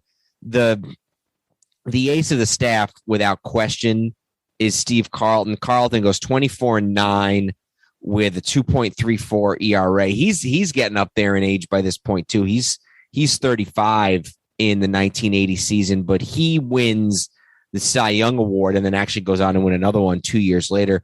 Leads the league in wins, also leads the league in starts at that age, 38 starts, lead the league in complete games with 19. So if you're doing some quick math there, he pitches a complete game in exactly half of his starts. I'm sorry, that's actually in 82 that he does that. 19 complete games and 38 starts.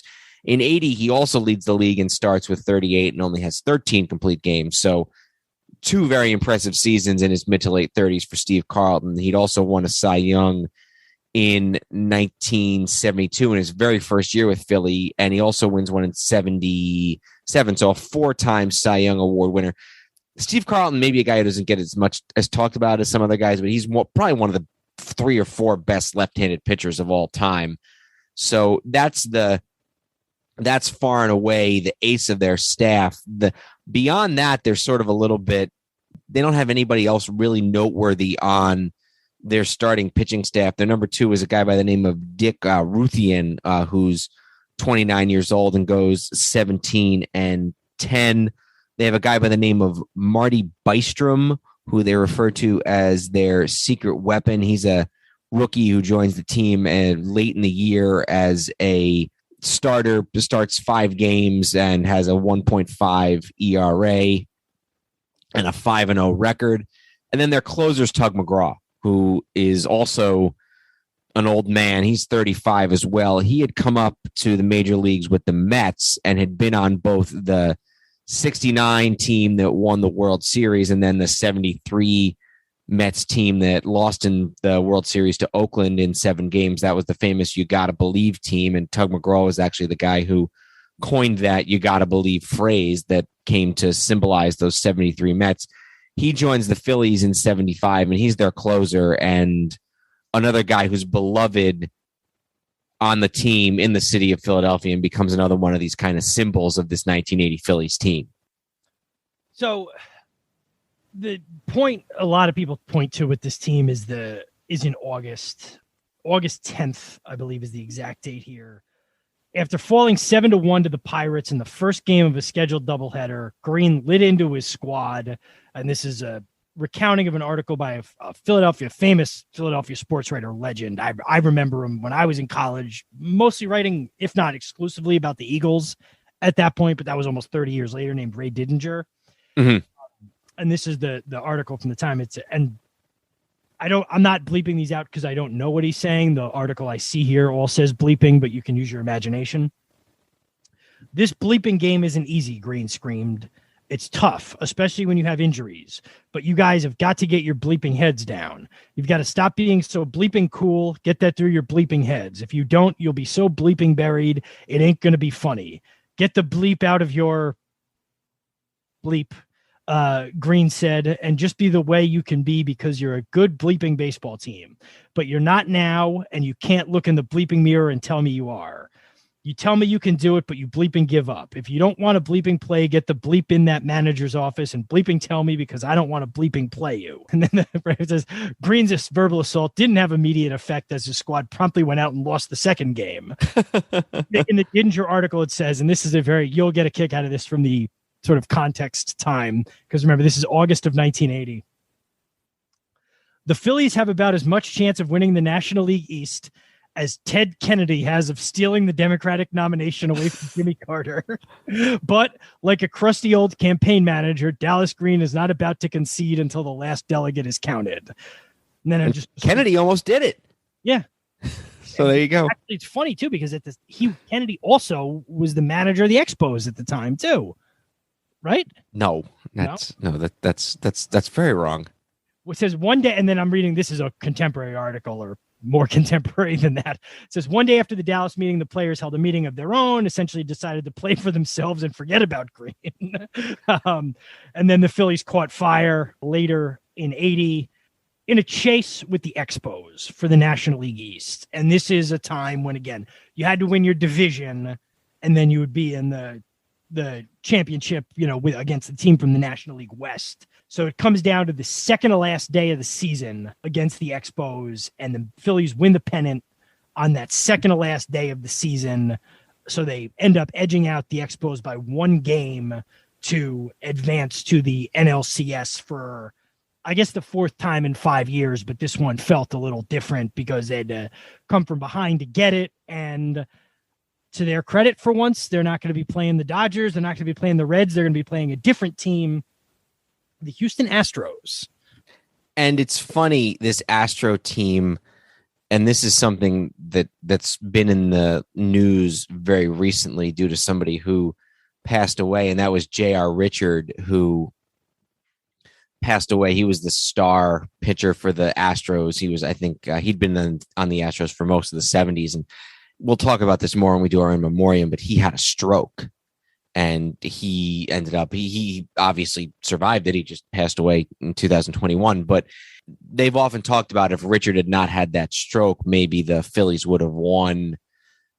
Well, I'm sorry, maybe Houston would have actually won that NLCS. But as things turned out, they didn't. It takes 5 games and 10 innings in game 5. But the Phillies defeat the Astros in 5 games. They win game 5, 8-7, and they end up going to the World Series.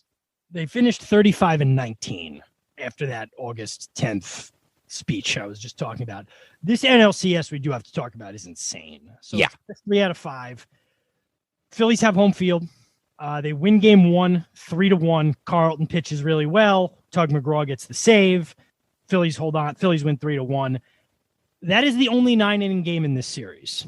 You go to game 2 at Veterans Stadium the next day. Houston wins 7-4. Philadelphia is up 2-1 going into the 7th inning. Houston ties it in the 7th. They both score a run in the 8th. Houston scores 4 runs in the top of the 10th, and then the Phillies get a run in the bottom of the 10th. Phillies only have 4 runs on 14 hits in the game. And the Phillies could have won that game. I don't know. I don't know which inning it was. I think it was the 8th inning. They could have taken the lead.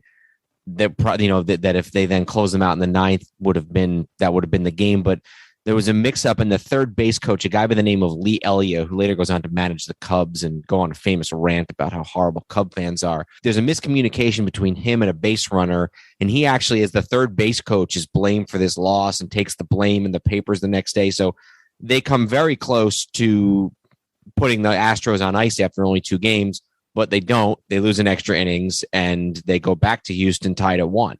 So the series shifts to Houston, and this game 3 goes 11 innings. There is no score for the first 10 innings. Houston wins the game in the bottom of the 11th. Joe Morgan led off the inning for the Astros in the bottom of the 11th with a triple. The Phillies loaded the bases with intentional walks, and Denny Walling hit a sac fly to bring in the run, give the Astros a win, and put the Phillies on death's door, down 2-1. They've lost 2 straight extra inning games, and they have to play a game 4 the next day in Houston with a must-win scenario. They go down 1-0. They score 3 runs in the 8th. Hang on, the math on this doesn't work. Oh, okay. They're down 2-0. They score 3 runs in the top of the 8th to go up 3-2. In the bottom of the 9th, Astros tie the game on an RBI single by Terry Puhl, P-U-H-L. Then in the 10th, 2 outs, score tied at 3-3. Greg Luzinski comes in as a pinch hitter, doubles home Pete Rose with the go-ahead run, with Rose running over Astros catcher Bruce Bochy. They get another run, and it says game 4 of this, just for context, Saturday afternoon that ran into the early evening NCAA football game between Houston and Texas A&M. had been scheduled to begin at 7 p.m. rather than move the I don't know where this is going, but I got to see this. Game 4 of the series was a Saturday afternoon that ran into the early evening. An NCAA football game between the University. I thought this was going to be about TV, but it's not. Between the University of Houston and Texas A&M had been scheduled to begin at 7. Rather than move the game to a different day or another stadium, the schools elected to play the game at the Astrodome as scheduled. The conversion of the Astrodome from baseball to football took several hours, and the football game did not kick off until 11:33 p.m. The game ended at 2:41 a.m. with Houston taking a 17-13 victory over Texas A&M. Oh, and then I didn't even realize this. Game 5 was in Houston too. So then they had to turn back around and turn the game over, turn the field over to play Game 5 at Houston the next day. So they ended a game early evening and played a baseball game there the next day. And in the middle, they played a whole college football game there. We're running a little long here as usual. So look it up. There's also a crazy play in the 4th inning of this game involving an umpire, Doug Harvey, who's actually in the Hall of Fame, where there's a question about whether the pitcher catches the ball or not on a line drive by Gary Maddox, and Harvey first signals that there's no catch, but then when they appeal the call, they call the base runners out, and they end up having to consult with the National League president, who's sitting up the baseline, and the 20 minutes of arguing that delays the game. It kind of reminds me of the World Series that the Nationals were in 2019 with Trey Turner, when he was just kept screaming to the umpire, go ask him, pointing to Joe Torre. So that's a crazy game. And then they go to Game 5 the next day, and this is so Philly is down 5-2 going into the top of the 8th, and then they score 5 runs to take a 7-5 lead. Houston ties it back up in the bottom of the 7th, and then they end up in the bottom of the 8th, and then they end up going into a 10th inning, and Philly beats the Astros. They win it in 10, 8-7 to go to the World Series. And I just want to look here. I had been looking before at that because I think the 10th inning of this Game 5 is really interesting. Just bear with me here for 1 second. It's the top of the 8th. They go in, and incidentally, Nolan Ryan is pitching for the Phillies, or for the Astros, in this game. So they go into the top of the 8th in Game 5 of the LCS. Phillies down 5-2. Larry Bowa singles. Bob Boone singles to the pitcher.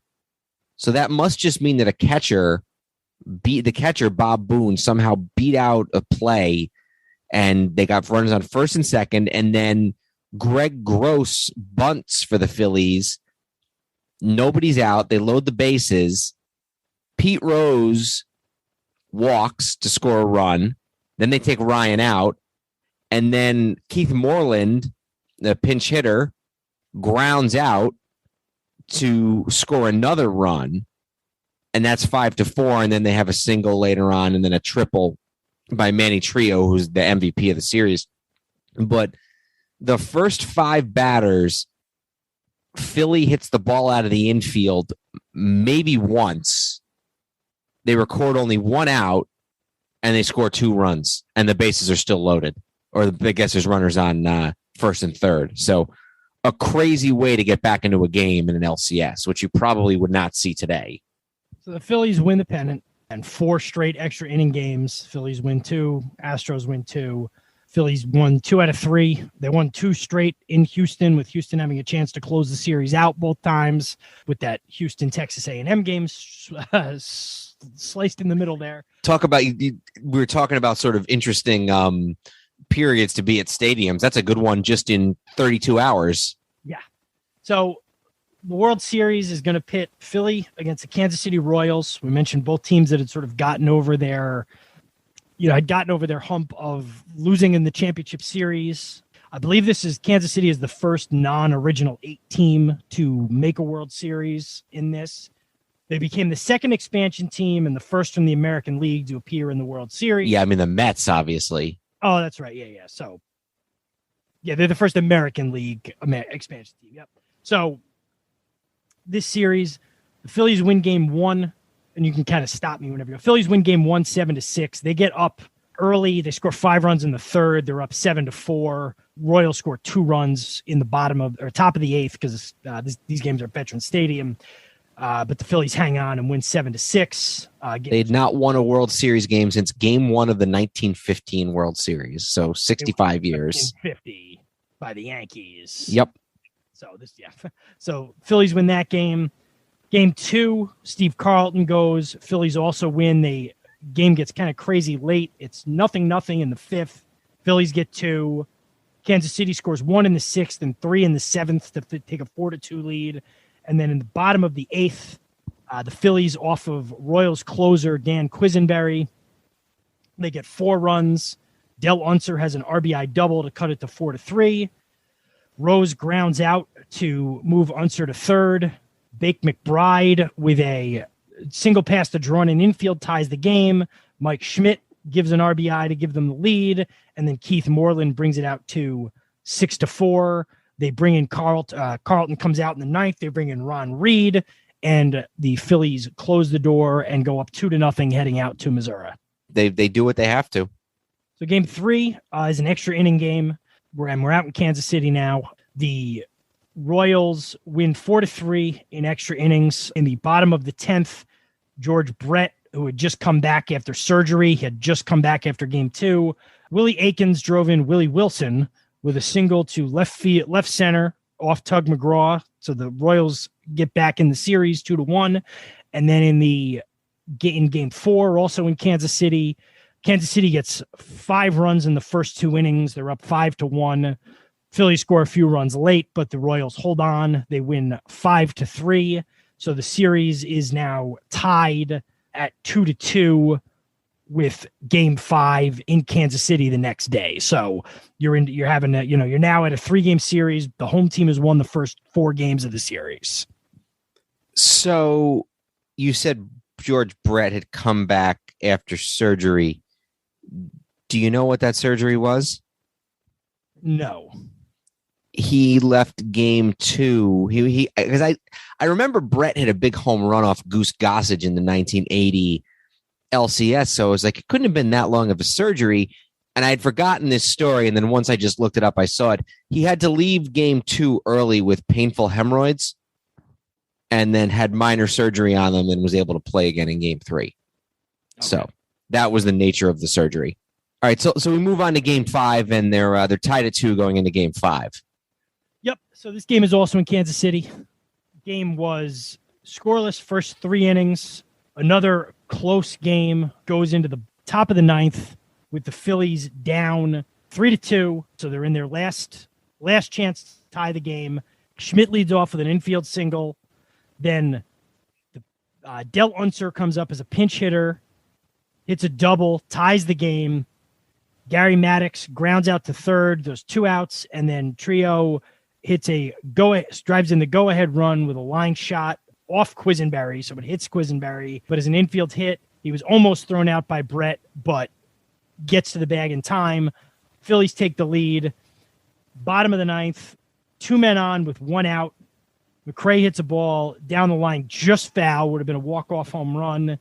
Grounds out, and then with the bases loaded, McGraw works a strikeout and gets the win to bring the Phillies to within a game of a world championship, heading back to Philadelphia for game 6, Tuesday, October 21st, 1980, Veteran Stadium. Steve Carlton on the mound.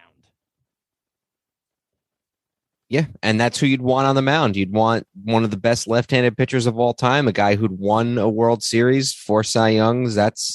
You got one of the best pitchers of all time going for you in the deciding game of the World Series. It's hard to beat that. And not a whole lot of drama in this one. I mean, there's plenty of drama, but not drama in the outcome of the game. Phillies get 2 in the 4th, 1 in the 5th, 1 in the 6th, go up 4-0. In the 8th, Kansas City gets 1 run. McGraw comes in and shuts the door, and the Phillies win their first world championship. This is with their victory, the Phillies became the last of the original 16 franchises to win a World Series, although the St. Louis Browns never won a World Series in St. Louis. Mike Schmidt was officially the MVP, although the Babe Ruth Award, which was another World Series MVP, was given to Tug McGraw. Yeah, Schmidt 6 for 21, 2 homers, 7 RBIs, 381 batting average. You kind of like it sometimes, especially when it's a team that only wins one and that hadn't won in a while. Sometimes it's cool when an obscure guy wins an MVP award, Ray Knight for the Mets in 86, or what's another good example of this? I'm trying to think of another good guy, David Freese for the Cardinals that year. But I think it's fitting given how important Schmidt was to the city and to the franchise and bringing home their first ever championship. It's fitting that he was the guy who won the World Series MVP. So let's just play it forward with them a little bit. The next year in 81, and obviously 81's weird with the strike year, they are not a factor. Or excuse me, they lose in that weird opening round in 1981 because there was more playoffs that year. So they lose that. 82, they finish 89 and 73. They finish 3 games out. They finish in second, which would have been behind the Cardinals, I'm guessing, because the Cardinals were in the East, right? Yeah. They lose to the Cardinals. Then in 83, they have sort of the last hurrah for this team. They get to the World Series. They win 90 games. They get to the World Series. They lose to the Orioles in 5 games. And that's kind of it for this team. Hover around 500. They never really get. Their highest finish is in 1986. They finish in second, but that's 21 games behind the Mets. Then they kind of bottom out for a while, and it's not until 1993 when a totally different team makes the World Series with lots of guys who have not exactly distinguished themselves in their post-baseball careers. No. And Mitch Williams and the famous Joe Carter home run. And then, they enter another era of ups and downs and finally get good in the late 2000s. And in 2008, they win the franchise's just their second world championship ever over the Tampa Bay Rays. A couple notes I want to just bring up before we move on to the last team. First of all, late in 1980, Tim McCarver had been a catcher with the Phillies for a long time, and he retired after the 79 season to become a broadcaster. And then for some reason, I guess they were short on players, but late in the 1980 season, they actually brought Tim McCarver back for like 2 weeks, and he gets in a couple games, he pinch hits. And it's kind of neat because I think it's after they won the pennant, and they're interviewing Steve Carlton. There's somebody in the locker room, and Tim McCarver is doing the interview, but he's in his uniform. He's acting as a broadcaster, but he's been playing for the last 2 weeks. So I thought that was kind of cool. The other thing that's worth noting, and I hadn't realized this, Green, and I don't know the backstory of this, Green really wears out his welcome. He only manages the team one more year in 81. He's gone by 82. He's replaced by a guy by the name of Pat Corrales, who actually himself gets fired or leaves. I assume gets fired midway through the 83 season, and then is replaced by the general manager, Paul Owens, who takes them to the World Series. So I'm going to point that out at the end of these teams we're talking about. Only Billy Cunningham is around much longer. Dick Vermeil is gone after 1982. Quinn with the Flyers is gone after 81, and Dallas Green is gone after 81. So despite teams being good, by 1983, 3 of the 4 guys are gone. And then the only other thing I wanted to mention was that if you look up this team, specifically the 80 team, but really any of the teams from around this general time period on Baseball Reference, they have one of the coolest logos that I've ever seen in baseball. Did you see it? Let me pull it up again here. 1980 Phillies you're talking about? Yeah, it really could be any of those teams from around that era. It's like a square type thing. Oh, yeah. And it says Phillies on the bottom, but then it's a colonial man and what looks like a colonial boy sort of sitting and standing on the little thing where it says Phillies. You just look it up. It's hard to describe. But it's just the neatest thing. I don't know. It's like something that would be like a cartoon from like 1971, like a Saturday morning cartoon or something. Schoolhouse Rock cartoon. Say again? Looks like a Schoolhouse Rock cartoon. Yeah, it does look kind of like that, doesn't it? Or what it really looks like to me is it looks like a sign that would have been at a bar I went to in college. Yeah, that's like the name of a bar. Yeah, exactly. Yeah, so Phillies get the championship. Shall we move on, stay in the same stadium, and just go forward a little bit? Yep, let's do the Eagles. We've, as always, we've spoken quite a bit, so we want to make sure we give the Eagles their due here. So let's just set the stage a little bit. From 1960 to 1977, the Eagles are a bad team. They win the championship in 19, and I don't just mean morally like usual. I mean on the field. 60, after they win that championship, through 77, they're not a good team. They don't make the playoffs. That's actually a little later, which I'll touch on. But they're not a marquee team in the NFL as it's expanding in the 70s. A lot of attention has been paid to how bad the Giants were in that era, and the Eagles were kind of just as bad, or not quite there. But that division is the Dallas Cowboys division to own, and the Eagles. 78 is the year they make the playoffs for the first time. 76 is when Dick Vermeil takes over. They make the playoffs in 78 for the first time. I've talked often about how the quote-unquote miracle at the Meadowlands was the best thing that ever happened to the Giants because they were a bad team anyway, and it was a wake-up call to them. From an Eagles standpoint, that was a huge win because they were in a playoff hunt for the first time in a very long time, so that was a win that they needed to have. They win that game. They get to the playoffs. They lose in the wild card round in 1978. 79, they are back in the playoffs, and they actually get to the divisional round and lose to the Tampa Bay Buccaneers, who we've talked about in our Tampa Bay sports special, that team sort of out of nowhere has that great year and gets to the NFC Championship game. And barely loses to the Rams, yeah. Vermeil came in and instituted kind of almost a precursor to like modern coaching in terms of like analytics and focus on a lot of like finer points and things like that. I don't want to say like disciplinarian in the strictest sense of the word, but more like very like technocratic. Belichick and sort of the attention to little things when think about it. The coach of the Raiders a few years before that was John Madden. I think John Madden was a bad coach, but he was very much like, you put your guys in the position to win the game and tell them to get out there and win the game. Vermeil's kind of got that Bill Walsh type of thing where he's almost professorial. Yeah. And he's also a guy who just puts in hours. He's one of these guys who, and a lot of them probably do it now, who famously sleeps at his office during the season. In fact, he's got such an interesting career, and I still think he should probably be in the Hall of Fame. And actually, it's funny, probably the best guy on this Eagle team on either side of the ball is Harold Carmichael, the wide receiver, who just this week went into the Hall of Fame, and in his Hall of Fame speech acknowledged Dick Vermeil and said that Vermeil should probably, should be in the Hall of Fame too. Vermeil, you said he leaves the Eagles after the 82 season? Is that what you said? And he is so burned out on coaching that he takes a full 15 years off before he comes back with the Rams in the late 90s and then gets his Super Bowl with that greatest show on turf Rams team and then promptly retires again.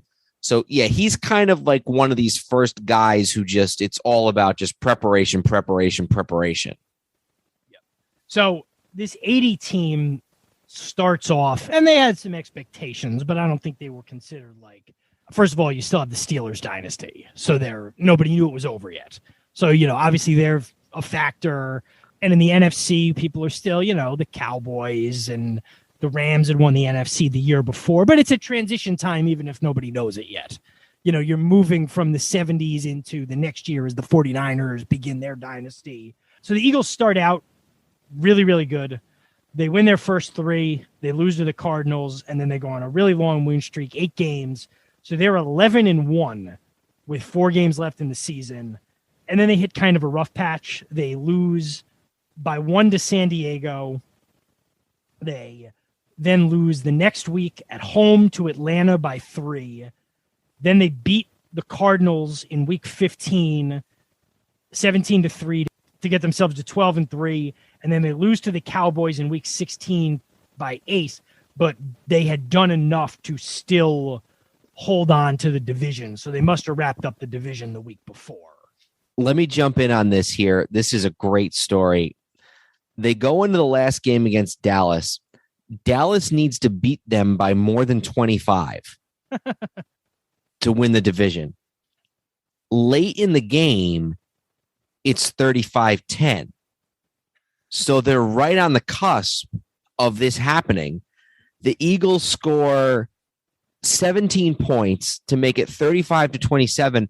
After they score the second touchdown, they're celebrating like they just won the game. It's like if you were just dropped in, you'd think that they were gambling on the game because like, oh, maybe they just covered the spread. But no, Dallas has this seemingly insurmountable threshold that they have to cross of winning by more than 25, which is hard to do against another good team.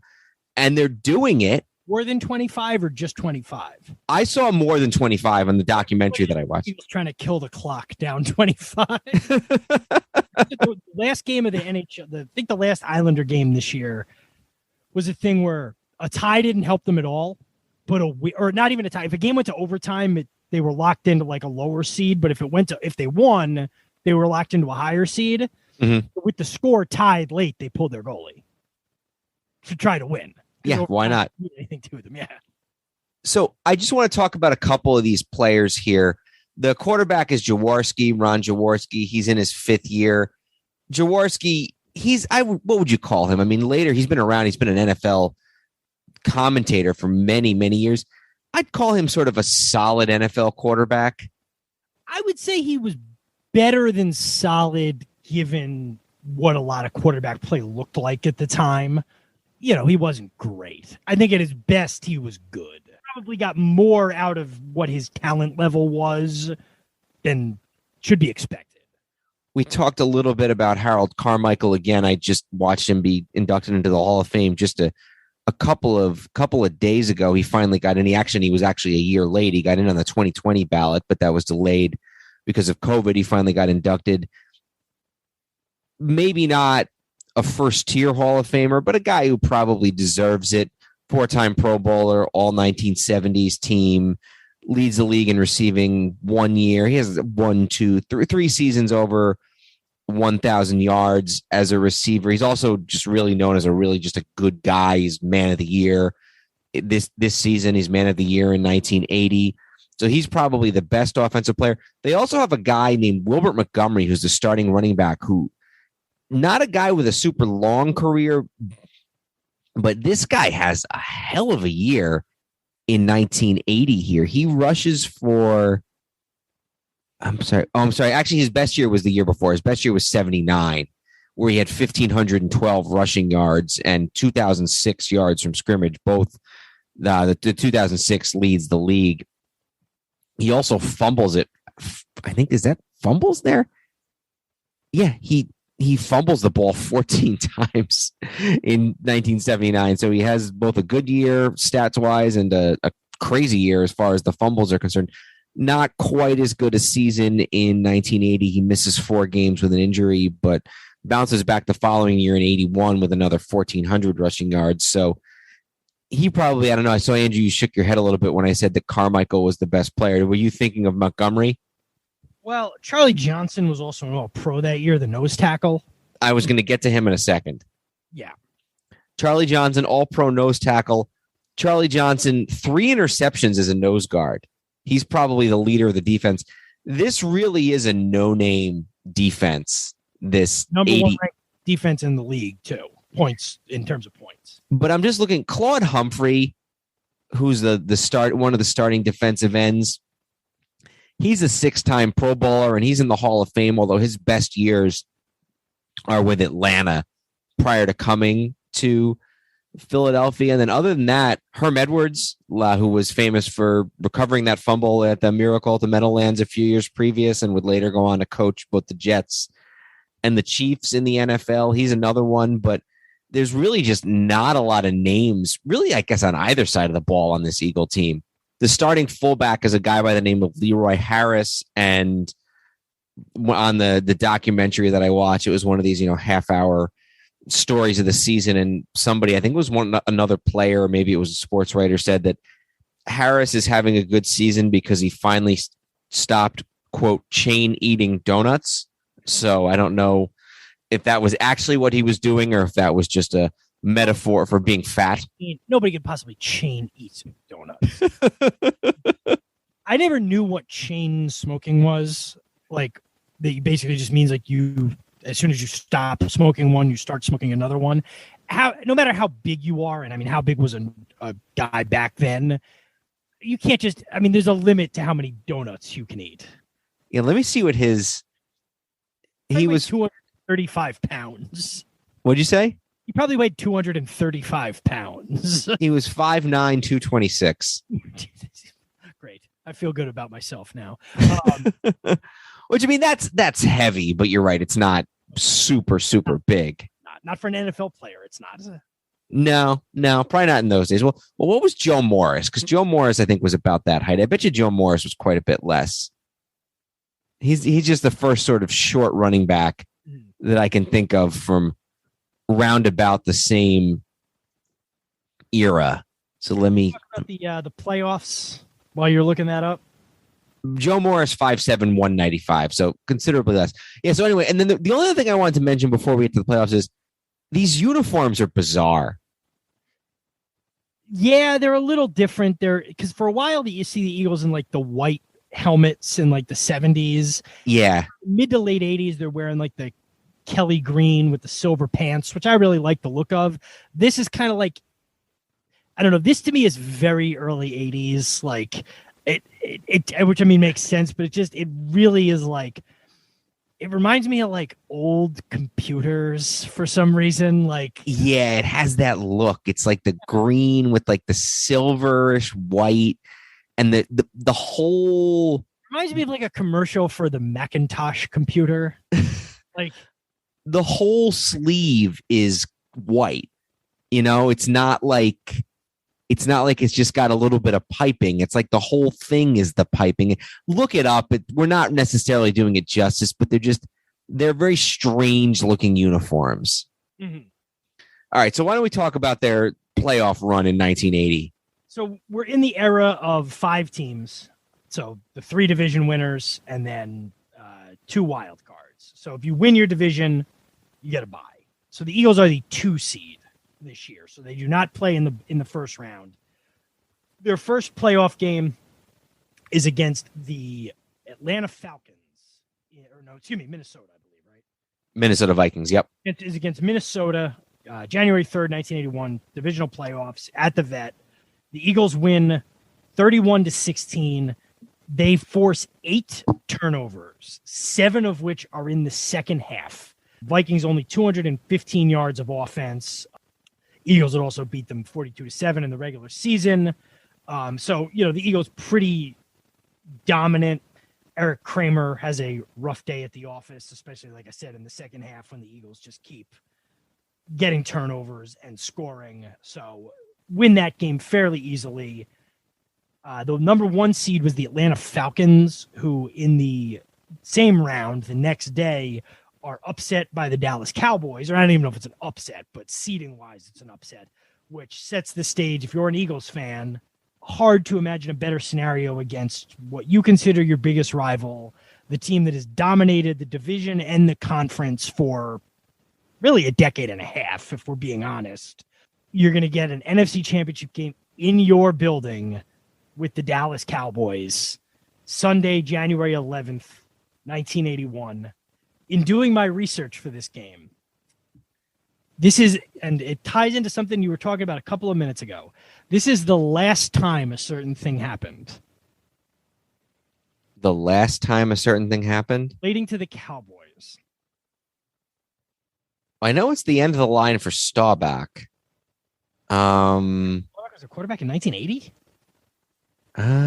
He was in 79. Let me look at 80.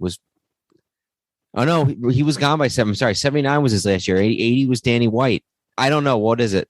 It's the last time they wore their royal blue uniforms. Really? Look at the uniforms they wore that year. That's the last time for those uniforms. The next year they went to the navy blues that you see today. Wow. It was another one of the Eagles usually wore their greens at home.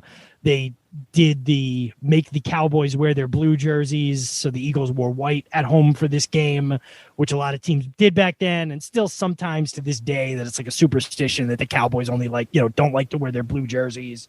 But yep, I didn't know that's the last time the Cowboys wore that particular sort of the Ice Bowl era jerseys.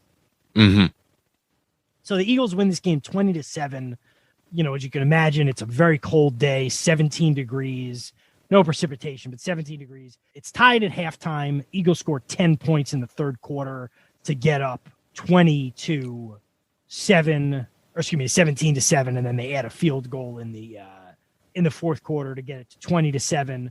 So, the Eagles dominate the second half and punch their ticket to their first Super Bowl. Ron Jaworski only 9 of 29 for 91 yards, but it's cold weather football. And the Eagles beat the Cowboys to advance to their first Super Bowl in, first championship game since 1960 and their first Super Bowl. Yeah, and then they go to this Super Bowl against the Raiders, and I don't know how much there really is. They're never really in this game. Yeah, it's 7-0 early, and the Eagles have what would be a touchdown, but there's an illegal motion penalty on Harold Carmichael, and the Eagles never recovered. Again, not having seen this game live, but people talk a lot about the Giants-Ravens 2000 game, and the Giants had an interception that would have been a touchdown, but Keith Hamilton got called for defensive holding, and then they go the game might have been different if that hadn't happened. Well, no, they lost 34-7. That's kind of what I look at with this. Is it's okay, yeah, it would have been 7-7. Maybe it would have been a little closer for a little while longer. The fact is, it was still a 27-10 game that was at the end of the third quarter was 24-3. So no, I don't think the Eagles would have won this game. Yeah, and Jaworski doesn't have a great game here either. He's 18 for 38, 1 touchdown, but 3 interceptions. Couple of things here. The Raiders are the first wild card team to win the Super Bowl. It was also apparently there was a little controversy going into this that if the Raiders won, would Rozelle hand the trophy to Al Davis? Because the Raiders had already tried to leave and the league had blocked it to go to L.A. Yep. So 2 years later, they ultimately did go to L.A. And when they won the Super Bowl in 1983, they were the Los Angeles Raiders. This was also how I talked about the last game was the last time something happened. This was the first, not besides the wild card thing, this was the first time something happened in the Super Bowl, having to do with the two teams who played. Having to do with the two teams who played. That's very general, I know, but. You got me. This is the first time that a team avenged a regular season loss in the Super Bowl. So it was the first time they beat a team they'd lost to in the regular season in the Super Bowl. Well, I guess that wouldn't have even started until Super Bowl 5. So I guess that's not too surprising. No, but it's a first. So, as we're coming to an end here, you've now gone through a sort of 7. Oh, and I guess we'll play it forward on the Eagles. This doesn't last too long. Yeah, and if you look at that roster, you understand why it's not. There's just not a lot there. And like I said, I think you're in a transition time in the NFC. The next year is the 49ers. Washington, the early 80s Theismann Washington teams. I mean, the next 4 years are the 49ers and Washington. The Bears and the Giants are on the ascendancy. And then by the late 80s, the Eagles are a factor again, but it's a totally different team. This is just sort of you catch a weird transition where, the Cowboys are moving on. And, you look at some of the teams in the NFC playoffs this year. Atlanta is the number 1 seed. I mean, right off the top of your head, can you name a guy who was on the 1980 Atlanta Falcons? Was Billy White Shoes Johnson there? I don't know. I'm not going to look it up. Minnesota was the 3 seed, and I know they'd been good in the 70s, but that thing was coming to an end. The Purple People Eaters, the Cowboys, like we talked about, were in a bit of flux and transitioning from their 70s doomsday Cowboys to their 80s doomsday for themselves Cowboys. It's a little bit of sort of like a weird inflection year. The next year they get a wild card, lose at home to the Giants. That's LT's rookie year. Then the NFC becomes a 3-team race for a little while with the Redskins, the Cowboys, and the Giants.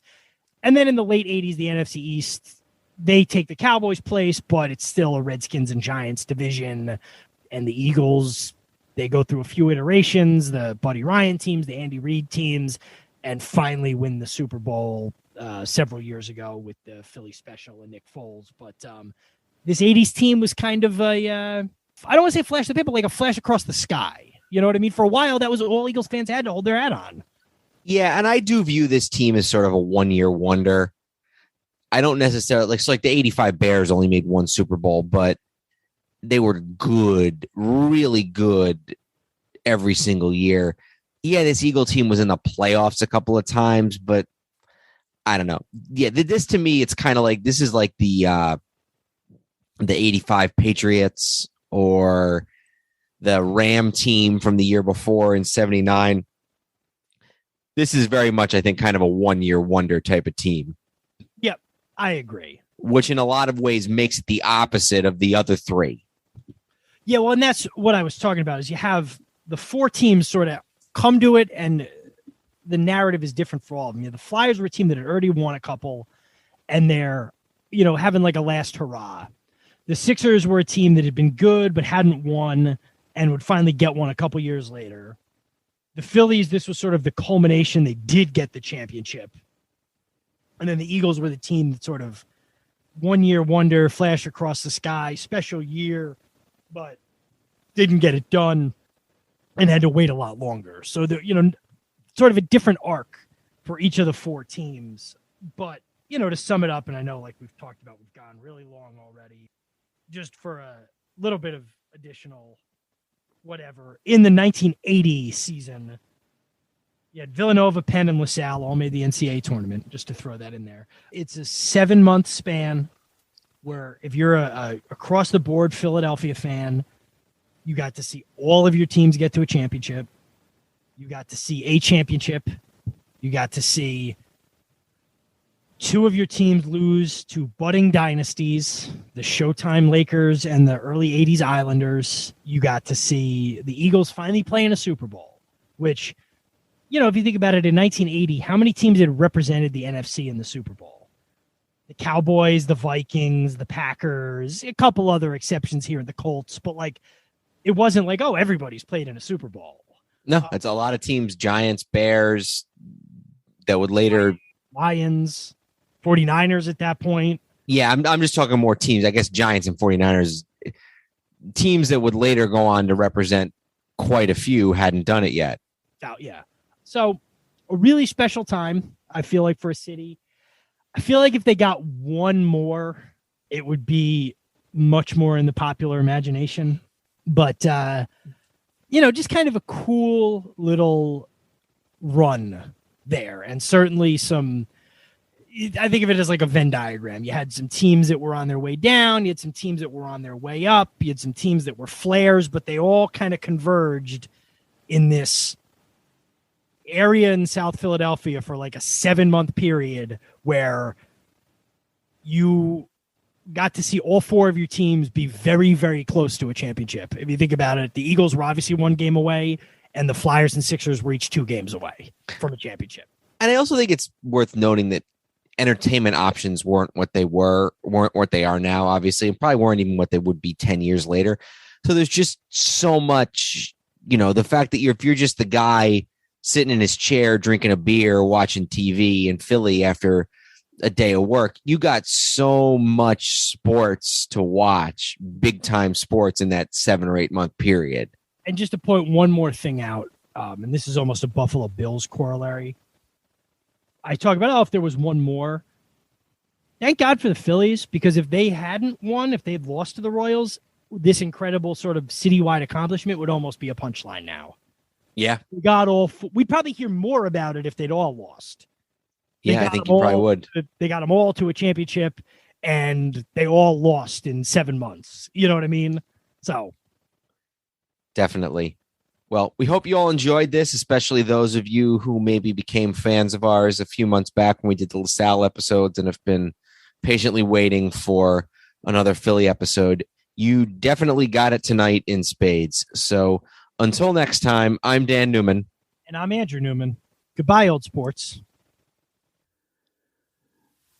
This podcast is part of the Sports History Network, your headquarters for the yesteryear of your favorite sport. You can learn more at sportshistorynetwork.com. We here at the Sports History Network proudly partner with 26 podcasts, all revolving around the history of sports. But did you know that many of our hosts were sports history authors way before they started their shows? It's true. We've got Joe Ziemba, host of When Football Was Football, Joe Zagurski, host of Pro Football in the 1970s, Mark Morthier, host of Yesterday's Sports, Tommy Phillips, host of Lombardi Memories, and Scott Adamson, co-host of From the 55-Yard Line. All these authors have many books for you to choose from. To check them out, go to our website at sportshistorynetwork.com/sportshistorybooks. Pick up your copy today.